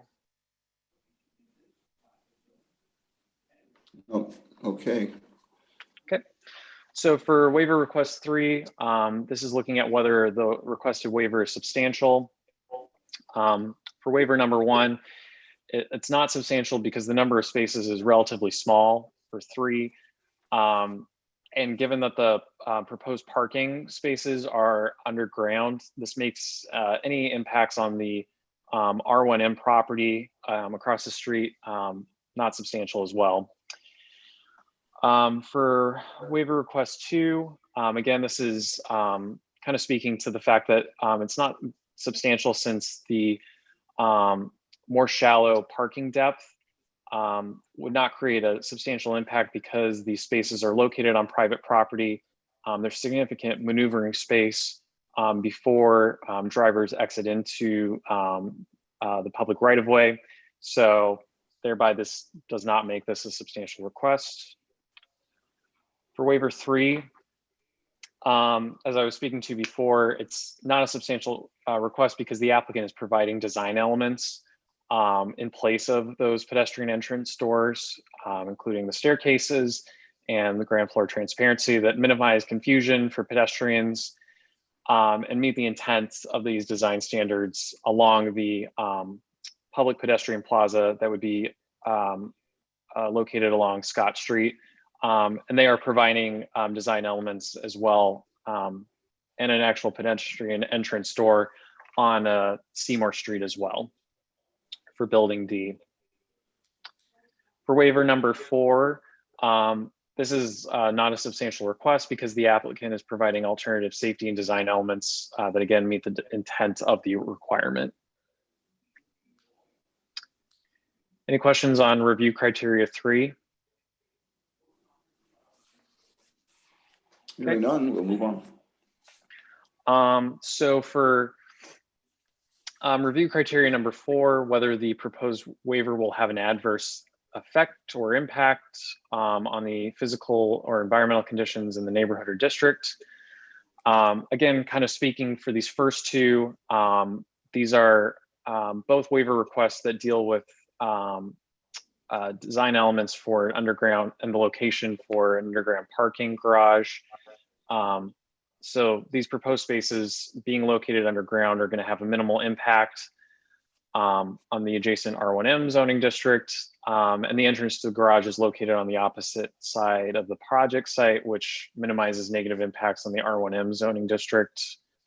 And again, since the maneuvering is going to be on the site and not close to the public right-of-way, that limits the impact for the shallow stalls as well. For waiver 3, the proposed absence of the pedestrian entrances are not going to have a negative impact on the environmental conditions of the neighborhood. And again, as I spoke to you a little bit earlier, the applicants provided design elements that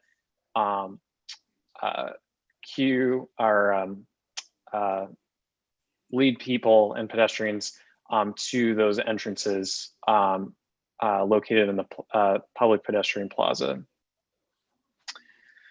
For waiver 4, this request is not going to have an adverse effect on the environmental conditions of the neighborhood since fall protection is being provided. And through the review process with the fire department, they actually stated that they preferred the design because it provides easier access for emergency situations with the staircases being located close to the public right-of-way. Any questions on review standard 4? Okay. I'll move to the 5th. On to the 5th one. And this last review standard is looking at whether the alleged difficulty was self-created, which is something that the board can take into consideration, but does not necessarily preclude the granting of the waiver. For the first, the difficulty is self-created, but they are requesting the waiver to more closely align with the standards for minimum parking. And similarly for waiver 2, the difficulty is self-created, but they are addressing another USGO standard by providing a shallower parking stall depth. They're able to provide more parking and therefore limit the number of spaces that need to be compensated through the traffic demand management program and alternative transportation methods. For waiver request 3, this difficulty is self-created, but the applicant is providing design elements that are meeting the intent of the standard on other portions of the site and are generally improving pedestrian accessibility in and around the site. And for the last waiver request, this difficulty is also self-created, but the applicant is providing fall protection and design elements that are meeting the intent of the requirement. And given the significant cost, it does not make sense for the applicant to be installing a parapet in this instance, given that it's modular construction. Okay. The planning board, you heard all of the waiver requests, and many of them, the answer is very similar because each waiver itself went through the standards one by one. So are there questions to Zach on this? Any questions at all regarding this? No. Okay. Do we have anyone who wants to speak? Yes, we do. We have one speaker, and let me find them from the list. So bear with me just one second.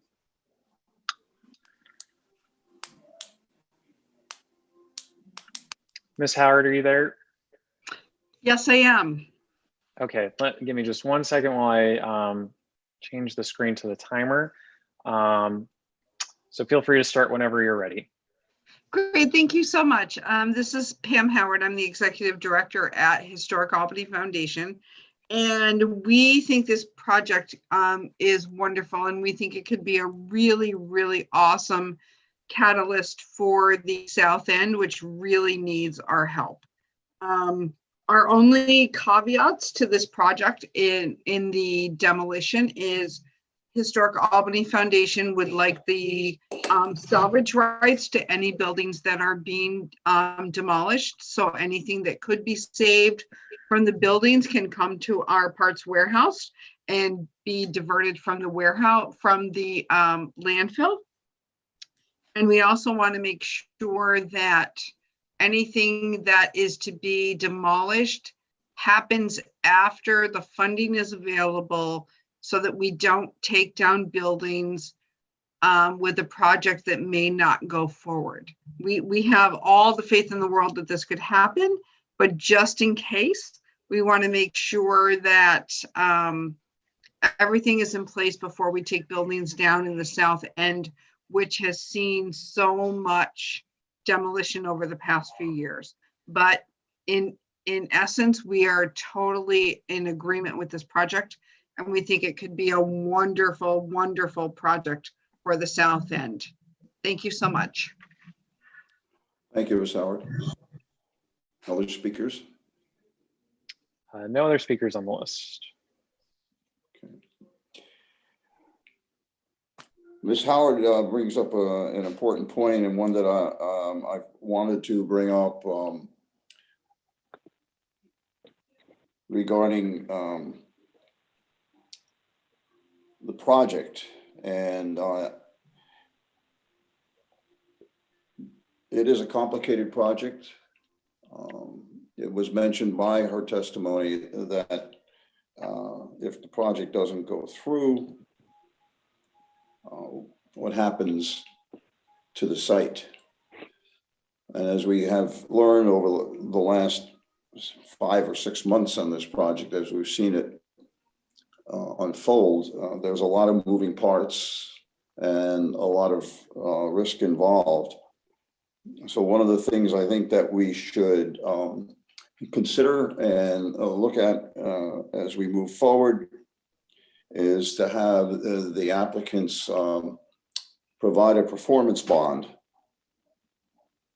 for the project, so that there is a guarantee that should the project only go through partially, or there's problems with the demolition after the buildings are destroyed, what happens then to the site?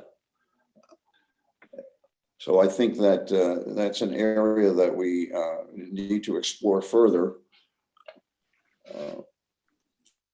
I would like to ask our corporation counsel if this is something that we would be able to require when we look at this project on December 8th for the final analysis. I'd like to do some research on that, but I think it would fall under, the general grant to the Board of, the authority to impose reasonable conditions on projects. There is also, there's a requirement for a bond for demolition permits under the building code, which could possibly apply there. So there is a requirement already in the codes. It's under the building code. I'm not entirely sure what that usually encompasses as far as a bond for demolition. But okay. I'd like to, I think, do some more research on this. Okay. And I think we have seen the results of one project that right now is floundering, which is the Quackenbush Square project, in which there is a problem there, and questionable as to whether they will move forward, and yet we get stuck with a hole in the ground with nothing to facing the street, which Broadway over there. I'm sorry, yeah, Broadway. Okay, are there further questions by the board? Okay, the recommended action by the planning staff, and you heard all of the detail, is to approve the waivers as requested. Should we take these one at a time or all together? Have advice on that, Zach or Amy? I don't think it matters either way. I think it would just be good to list what each of the waivers are, whether you do that one by one or if you do that as a consolidated motion. Okay, And I will put forward a motion that the planning board approve the waivers. Waiver 1, no parking garage shall be located within 50 feet of a boundary within the R1L, R1M, R2, or R2 district. 3 underground parking places are proposed within 50 feet of a boundary with an R1M zoning district. Request there is for a waiver. Waiver 2, the minimum parking stall request is to go from 20 feet to 18 feet. Waiver 3 is that each building shall have 1 or more operating pedestrian entrance doors facing and visible from adjacent public street. The pedestrian entry doors are not proposed on the eastern and western facades of buildings B, C, and D along Crank and Leonard Streets. As you heard, because there is a pedestrian mall that's going to be built on Scott Street. And waiver 4, when a principal building has a roof surface with a slope of less than 15% from the horizontal and a primary use of the building is not categorized as industrial, a parapet shall be constructed along each facade abutting a public street, and the design of height of the parapet shall include at least one a change in setback or height of at least 2 feet along each 100 lineal feet of facade or part of a facade. And as you heard, there will be a protective railing and also the solar panels that will protect any problem with a fall. So I put that motion on the floor. Is there a second? Seconded. Second. Okay, I heard 2 seconds. I'll take the first one, which I think was Martin Hall. Yes. Any further discussion? Okay, all those in favor, please say aye. Aye. Aye. Aye. And aye. We are unanimous. Thank you very much. Thank you so much and happy Thanksgiving. Okay. Same to you. We will move on now to the next project, which is 425 North Pearl Street. The applicant is 413 North Pearl Street, LLC. And this proposal is in the mixed-use form-based warehouse district. This is the concept review of a major development plan. This is the first time in a public meeting. We have, though, however, seen this in our previous workshop. Do we have an applicant? Yes, I'm promoting Damien. And I'm not sure if Damien, are you with anyone else presenting tonight?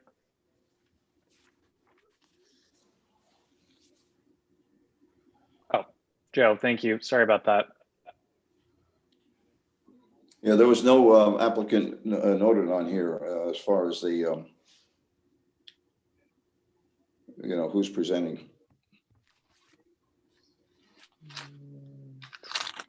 That should be.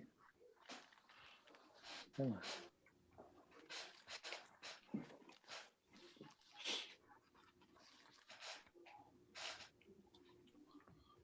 I'm sorry, I've muted. No, that's okay. So, Damien Pinto Martin with Vice President at Redburn Development, also joined by Joe Pernicero and Jeff Buell, one of the principals at Redburn Development.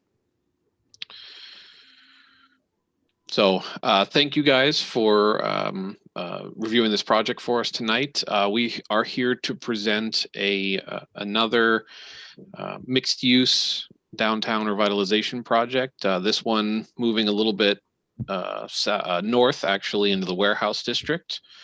at 425 North Pearl Street, which was formerly 413 and 928 and 940 Broadway, but was consolidated in 2019. So we are in a mixed-use form-based warehouse district, and the proposal is for it says approximately 78,000, but I believe the actual square footage may be somewhere in the neighborhood of 91,000. Existing commercial space to be converted into 82 residential units. If you'd like to go to the next slide, has some overviews for us. Yes, next slide as well. So touch base on some of the zoning information. This is an overview of the Google Street View, noting the parcel in question, sandwiched by North Pearl Street and Broadway, and the map location in the top right as well, just to try to give you some reference of where we are in the warehouse district. If you'd like to go to the next slide. We'll begin kind of with the outside, looking at the parking. We have 82 units, and we've done a parking assessment with our site plan developer, which is ABD. And we have parking requirements of 116, which are reduced by 20% due to the proximity to traffic. We have a shared parking reduction once again that would apply to us, and a total requirement of 78 spaces, with 54 provided on site across 3 different lots and 24 provided on street. In addition, we will have bike storage and provided in our basement, as well as some exterior and green areas as well. Next slide, please. Site plan. Now, we do have some good comments from the workshop, which is always wonderful to hear kind of initial review of projects as we go through. We've reevaluated our initial proposal from the workshop to accommodate a full 7.6% of our lot area being green space, the majority of which is located within the subject parcel. We do suggest a bit of green space which is outside the parcel, which we feel would really soften the facade of the building as you're approaching down Broadway. The currently there is asphalt in between the sidewalk and the building, where we're proposing the green space, which is on the south of the image in front of you. So we really feel that, you know, kind of doing some additional green space down the street on Broadway would, you know, kind of be a appropriate use, and you know, once again, kind of liven up the warehouse a little bit. So this kind of covers the parking area. You know, it seemed after several years, we still have an issue converting our highlighted areas properly when we get into the presentation here. But we do have parking down Broadway, Pleasant, and North Pearl, and then the 3 separate lots in and up to the property. I would like to note that all of these lots do have building access points directly from each of them. And we've attempted to kind of create a slight differentiation between these lots and the spaces to provide parking most closely appropriate to where tenants would entry for the apartments on the interior. I thought that when I looked at this, I thought maybe you were just doing some creative, artistic parking style here. It's the red burn style of painting, but yeah, we'll that seems to happen when we switch from our PowerPoint to the planning board PowerPoint. When we review it in person, it looks good, but if you don't mind the next slide as well. So we will point out here that the lots were going to be properly striped as the site plan indicated. There was also comments concerning the fence on the property, which we would prefer to remove once again, softening that warehouse district a little bit. I think the chain link with the barbed wire is not entirely what we're looking for from a residential standpoint. So, we are proposing fully removing the fence and then, properly striping and topping the lot there. Talk about a captive audience. Wire. So we are doing a residential conversion, which is the bulk of the space. And it's not highlighted very well at all, but I'm hoping that when we go to the next over some of the later slides that kind of give you a positional idea of where we are in the layouts in the building. Thank you, Zach. That is kind of where we're looking for from residential. And then on the next slide, we are proposing to maintain in sort of our mixed use motto, the 13,500 square feet of commercial space as well. So here are a couple of images of the exteriors. I didn't touch on it previously, but this is another historic renovation. Redburn, obviously, our bread and butter is kind of historic renovations and maintaining the historic integrity of the buildings that we work on and marrying apartments into those. So, we will be keeping many of the features like the windows, the warehouse windows, the facades, repairing masonry in places that need to have, and then really kind of fitting the apartments into the design of the space. Also, the image on the left here is a good example of that asphalt that I was referring to, that we're proposing green space between the building and the sidewalk,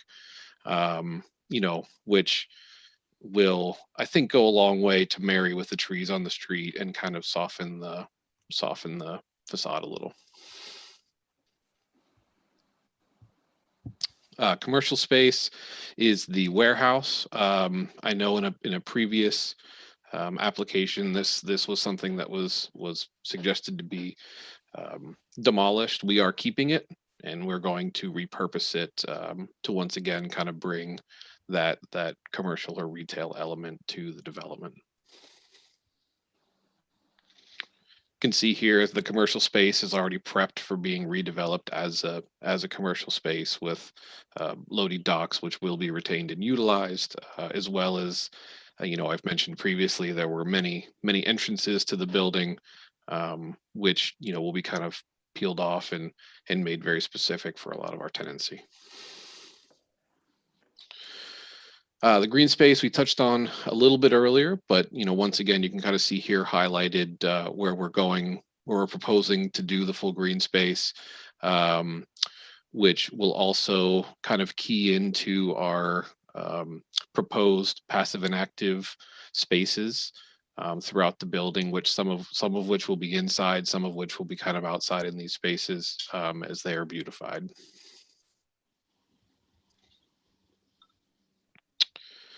So there is one on the image on the right. You'll see there is a small outhouse that was built.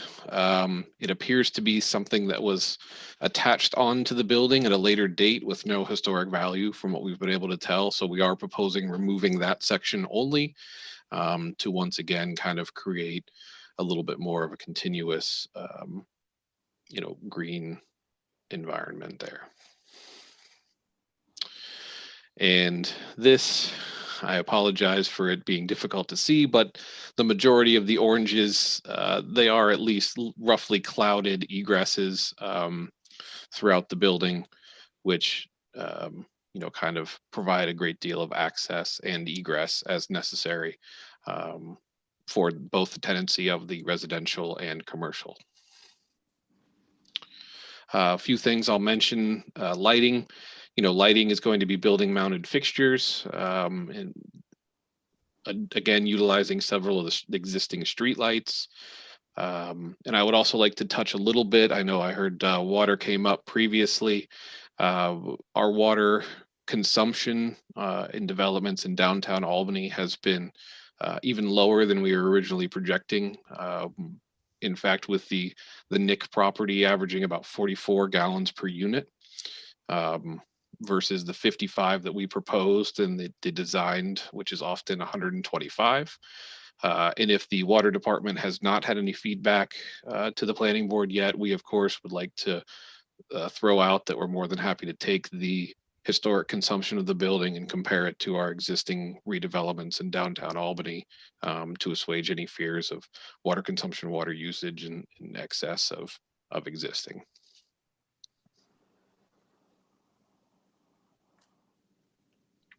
I think we have a few more slides here that show some of the interiors.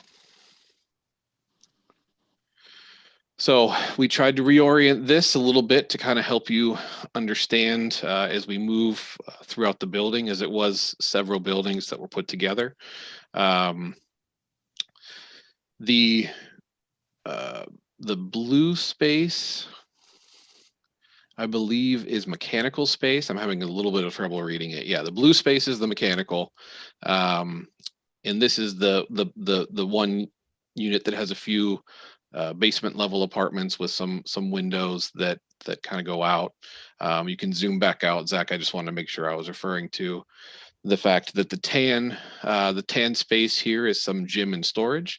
So this will be obviously an active tenancy location there, a good sized gym. We found that it gets lots of use in our other downtown Albany portfolios, and we certainly wanted to keep that going as a major amenity package here. And you can see our typical 1 and 2 bedroom units, which is what the market seems to be after at the moment. Affordable,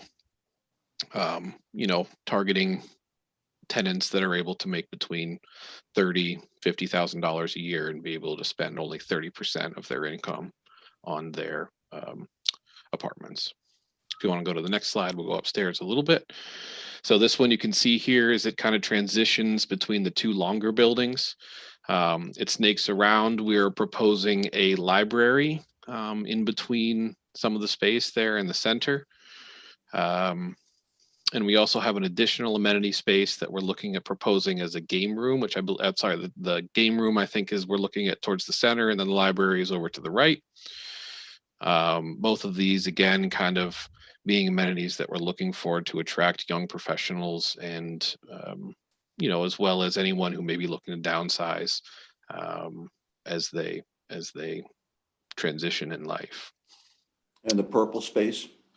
The purple space is a little carryover of commercial, which you'll see when we go, it connects up on one of the lines to the large warehouse. So those are some existing bathrooms that we'd be looking to reutilize as existing bathrooms for the potential commercial spaces.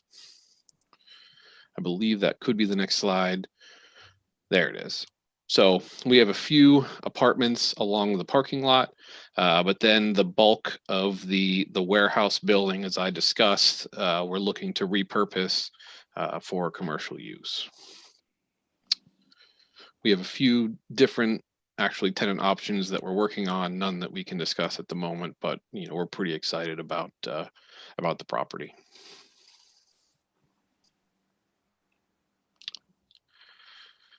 And then finally, as we kind of go upstairs above that main section, the building does snake around a little bit, but once again, 1 and 2 bedroom units on the 2nd through 4th floor, which are accessible from both of the parking lots with relative ease to the elevators from both of them as well. So there's elevators accessible from both locations.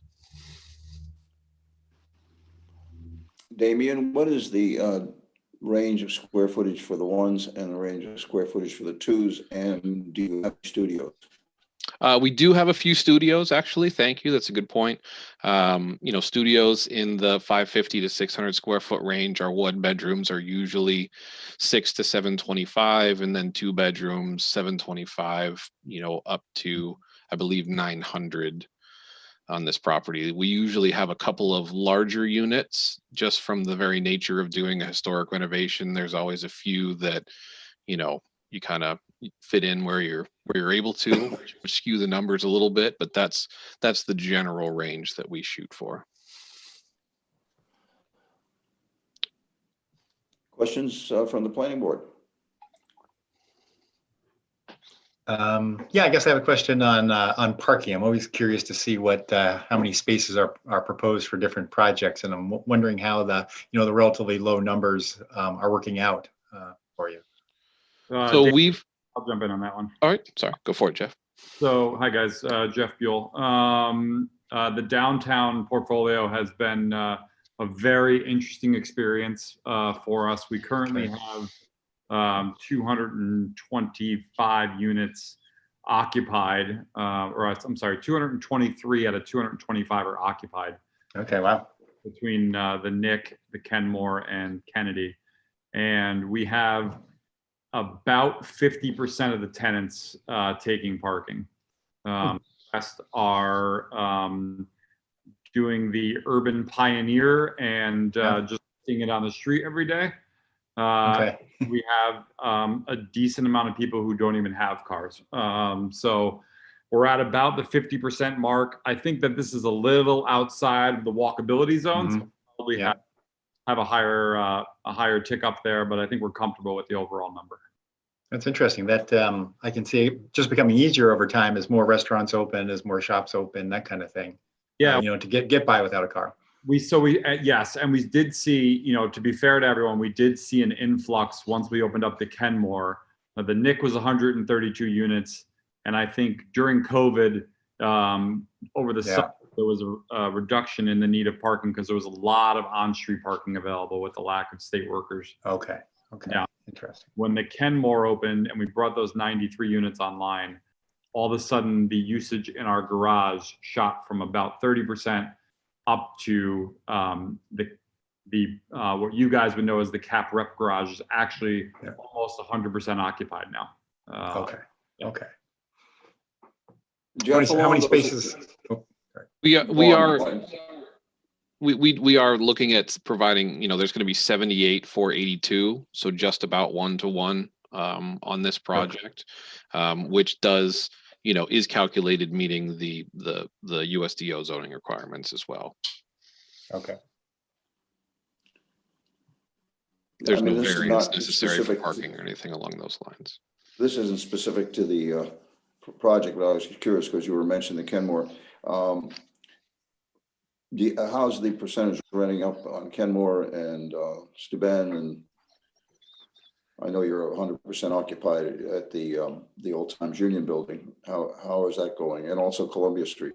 So Kenmore, as of this morning, is 92 out of 93 apartments are rented. At the Kennedy garage, we have 18 out of the 22 are rented. And we just started leasing 39 Columbia now. So that'll come online probably in, I'll say, March or April, and that'll be the last phase. We also did end up buying 82 North Pearl. That has 6 apartments, and those are all 100% occupied as well. Thanks. That's very encouraging.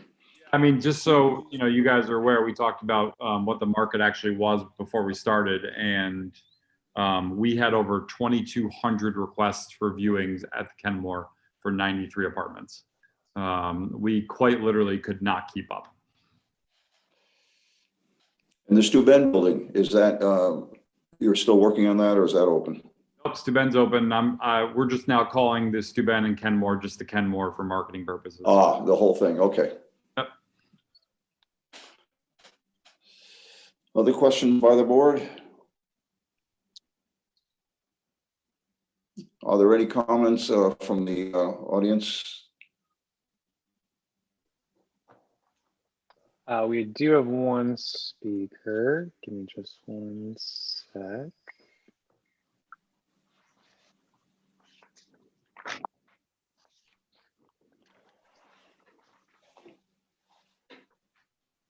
Ms. Howard, are you there?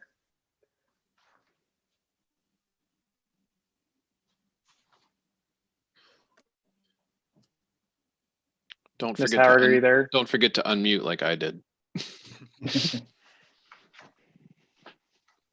Yeah, I see she's still muted. Yeah.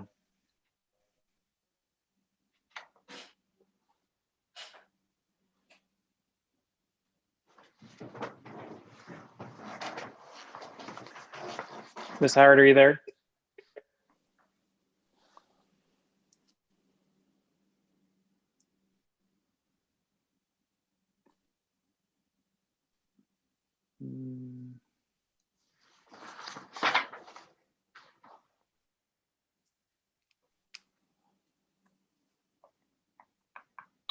Oh,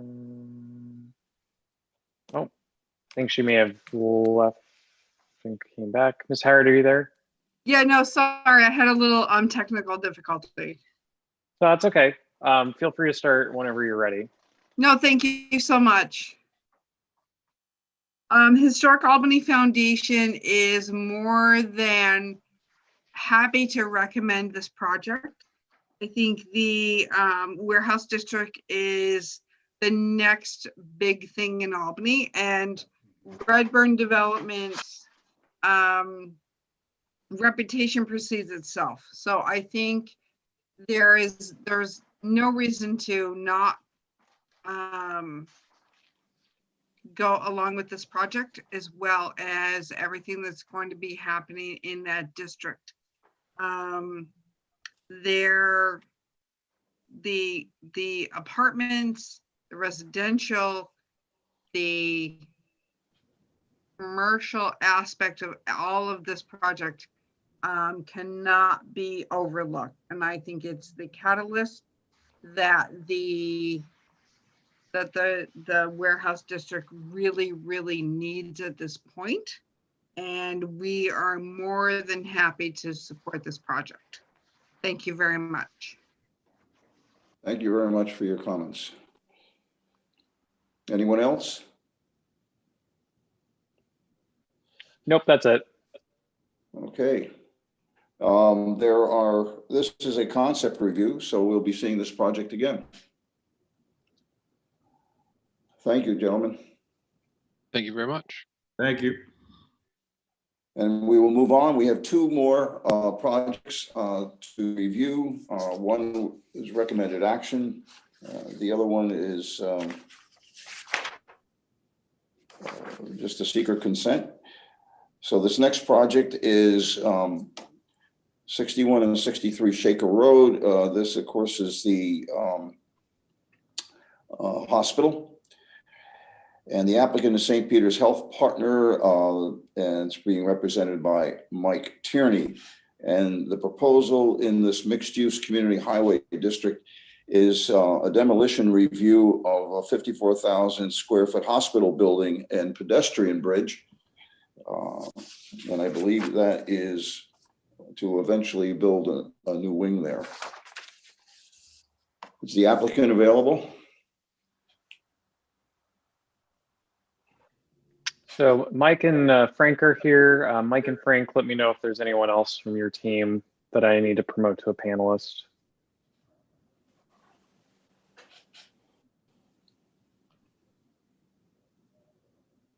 Okay, sorry, I was muted. That's okay.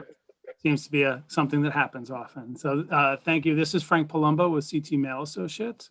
If we may, Matt Bond might be necessary at one point if they're getting into any more, if they get into any more detailed questions.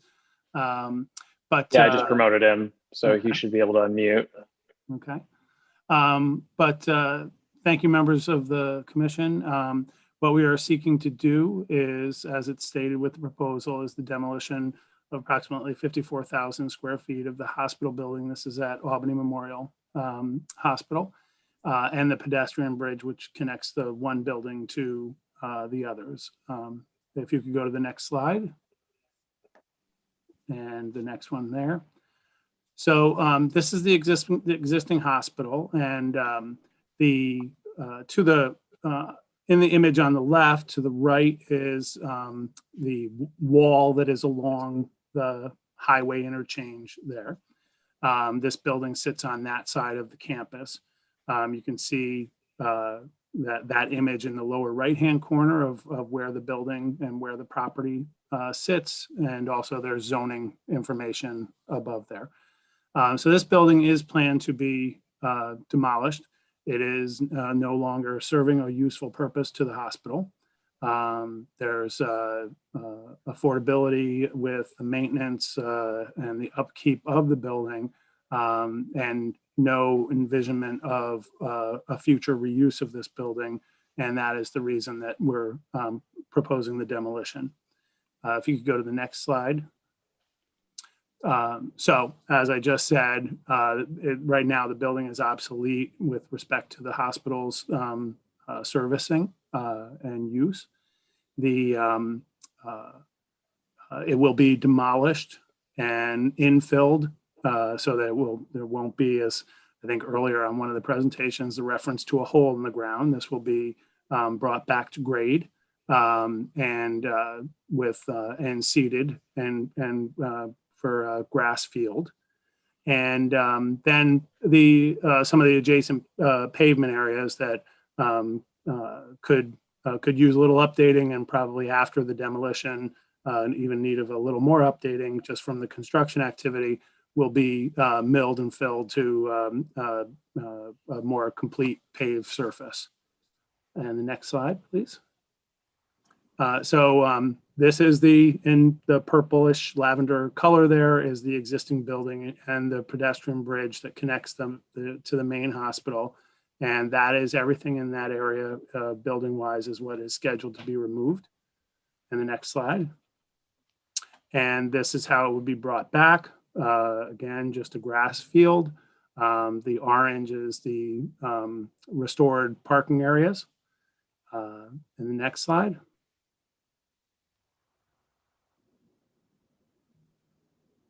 And so it's really that straightforward, with the exception of any questions that you may have.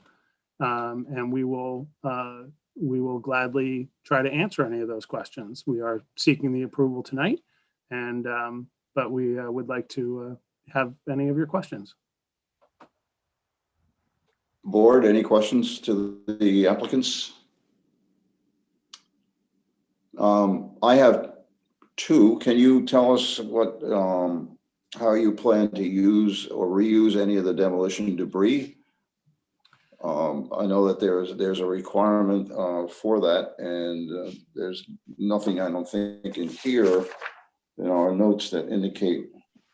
Oh yes, 80% of the building materials are proposed to be recycled.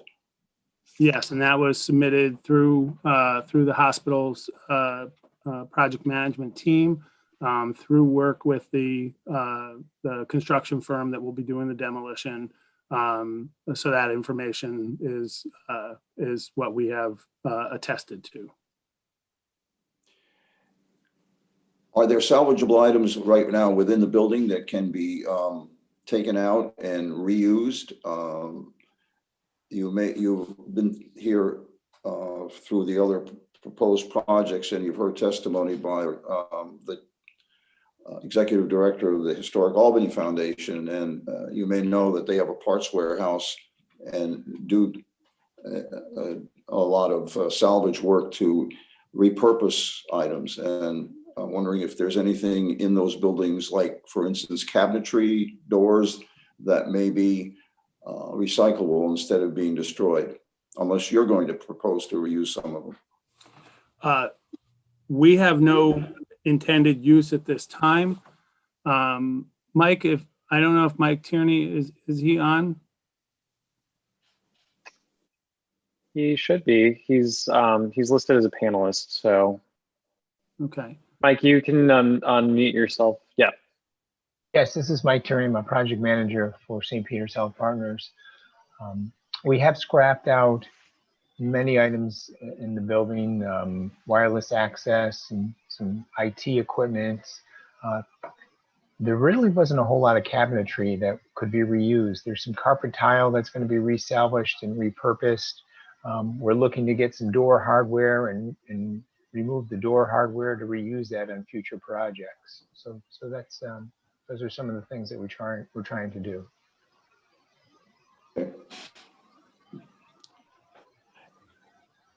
Do you see in the future a possible expansion of the hospital back into the site? We have put in the application of future development. What that development would be, we don't know at this time. We just know that the 3-story, 54,000 square foot building is just too large. It doesn't accommodate a medical need. It's an old dormitory. It's a school and nursing dormitory, by the way. It's a double loaded corridor. The the floor to deck seal height is just not accommodating for a medical office building. So I think at some point there might be some development on this site, but as of right now, there are no plans. Okay. Questions by the board? Okay, hearing none. Are there any people who want to speak on this issue, Zach? No public speakers. Okay. And we have two recommended actions to act on tonight. One is a negative declaration for the State Environmental Quality Review Act. And I will ask for a motion to approve that action. So moved. Second. Moved by Roman Kuchera and seconded by Christopher Ellis. Is that right?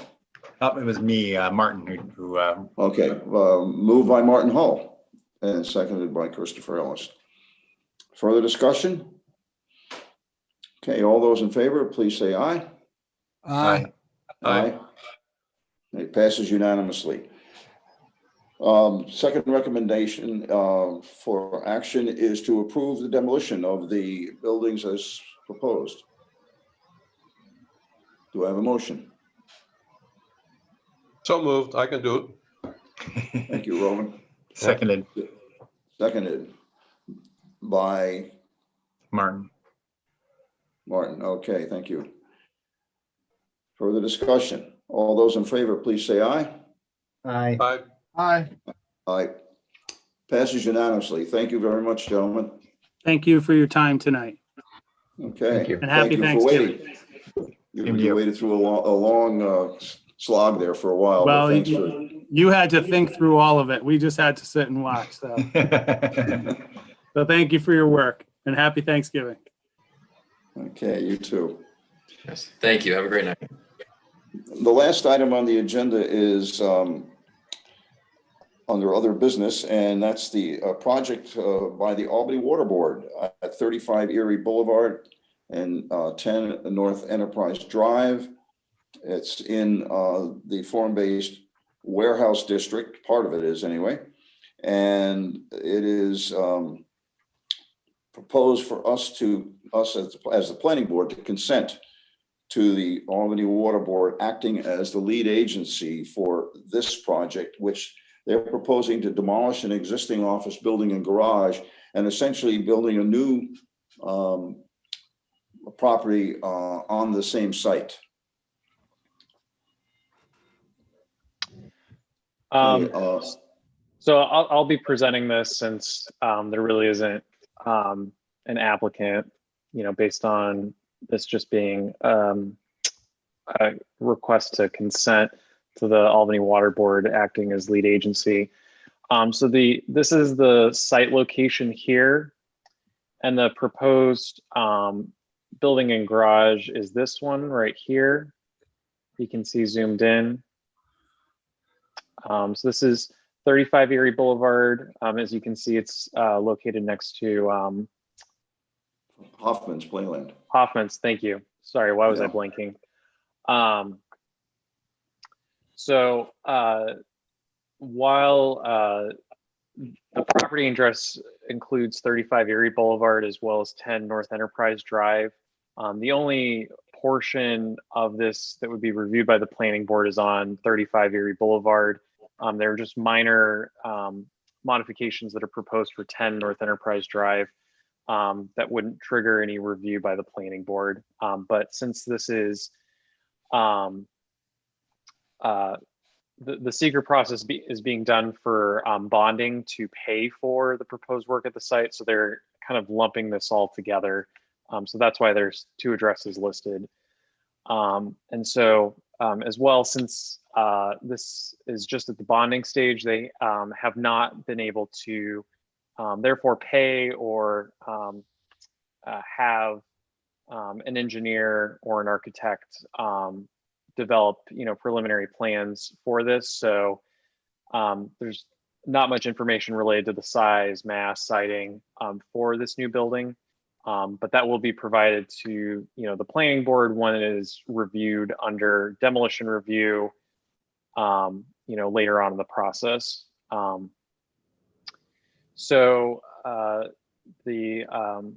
This lead agency notice was sent out by the water board to the Albany Municipal Water Finance Authority, the planning board, as well as New York State Office of Parks, Recreation, and Historic Preservation.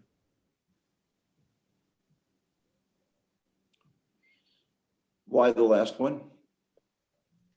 I think since they are receiving likely money from the state and or federal government, usually there's a referral process for any state or federal funds that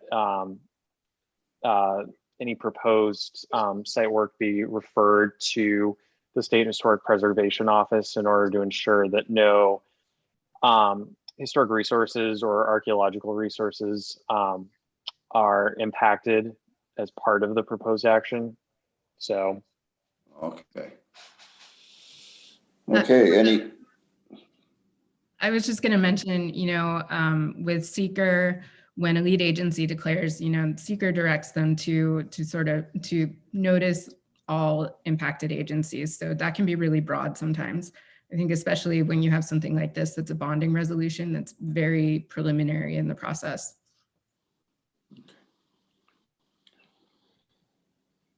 And later on down the line, I believe that we will be reviewing the actual site plan and everything that's involved in it as part of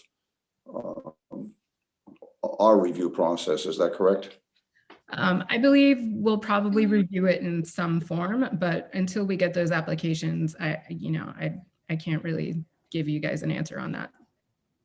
I would say likely the board will see this for demolition review and the applicant will submit this as the site redevelopment plan. Potentially, depending on the size, this may be a minor development plan review for the construction of the new building, which would go through just city departments as an administrative review. But the board will see the proposed new building, but may potentially not approve it. Okay. So the recommended action here is the consent to the Albany Water Board acting as lead agency for the State Environmental Quality Review Act. Do I have a motion to approve consenting to the Water Board? Yeah, so moved. Okay. A second? Seconded. Seconded by Martin Hall. Okay. Further discussion? All those in favor, please say aye. Aye. Aye. Aye. Aye. Okay, approved unanimously. Is there any further business that we have tonight? It's been, again, a long meeting. Move to adjourn. Second. Aye. Okay. We stand adjourned at 8:42. Thank you all very much for your patience, and I think an excellent discussion on those two very critical projects that we were looking at and proposals on the zoning change. Everybody have See you in a while, and everybody have a Happy good Thanksgiving as much as you can under the circumstances. Exactly. Yes. Happy Thanksgiving, Bye-bye. everyone. Take care. Goodbye. Thank you, everyone.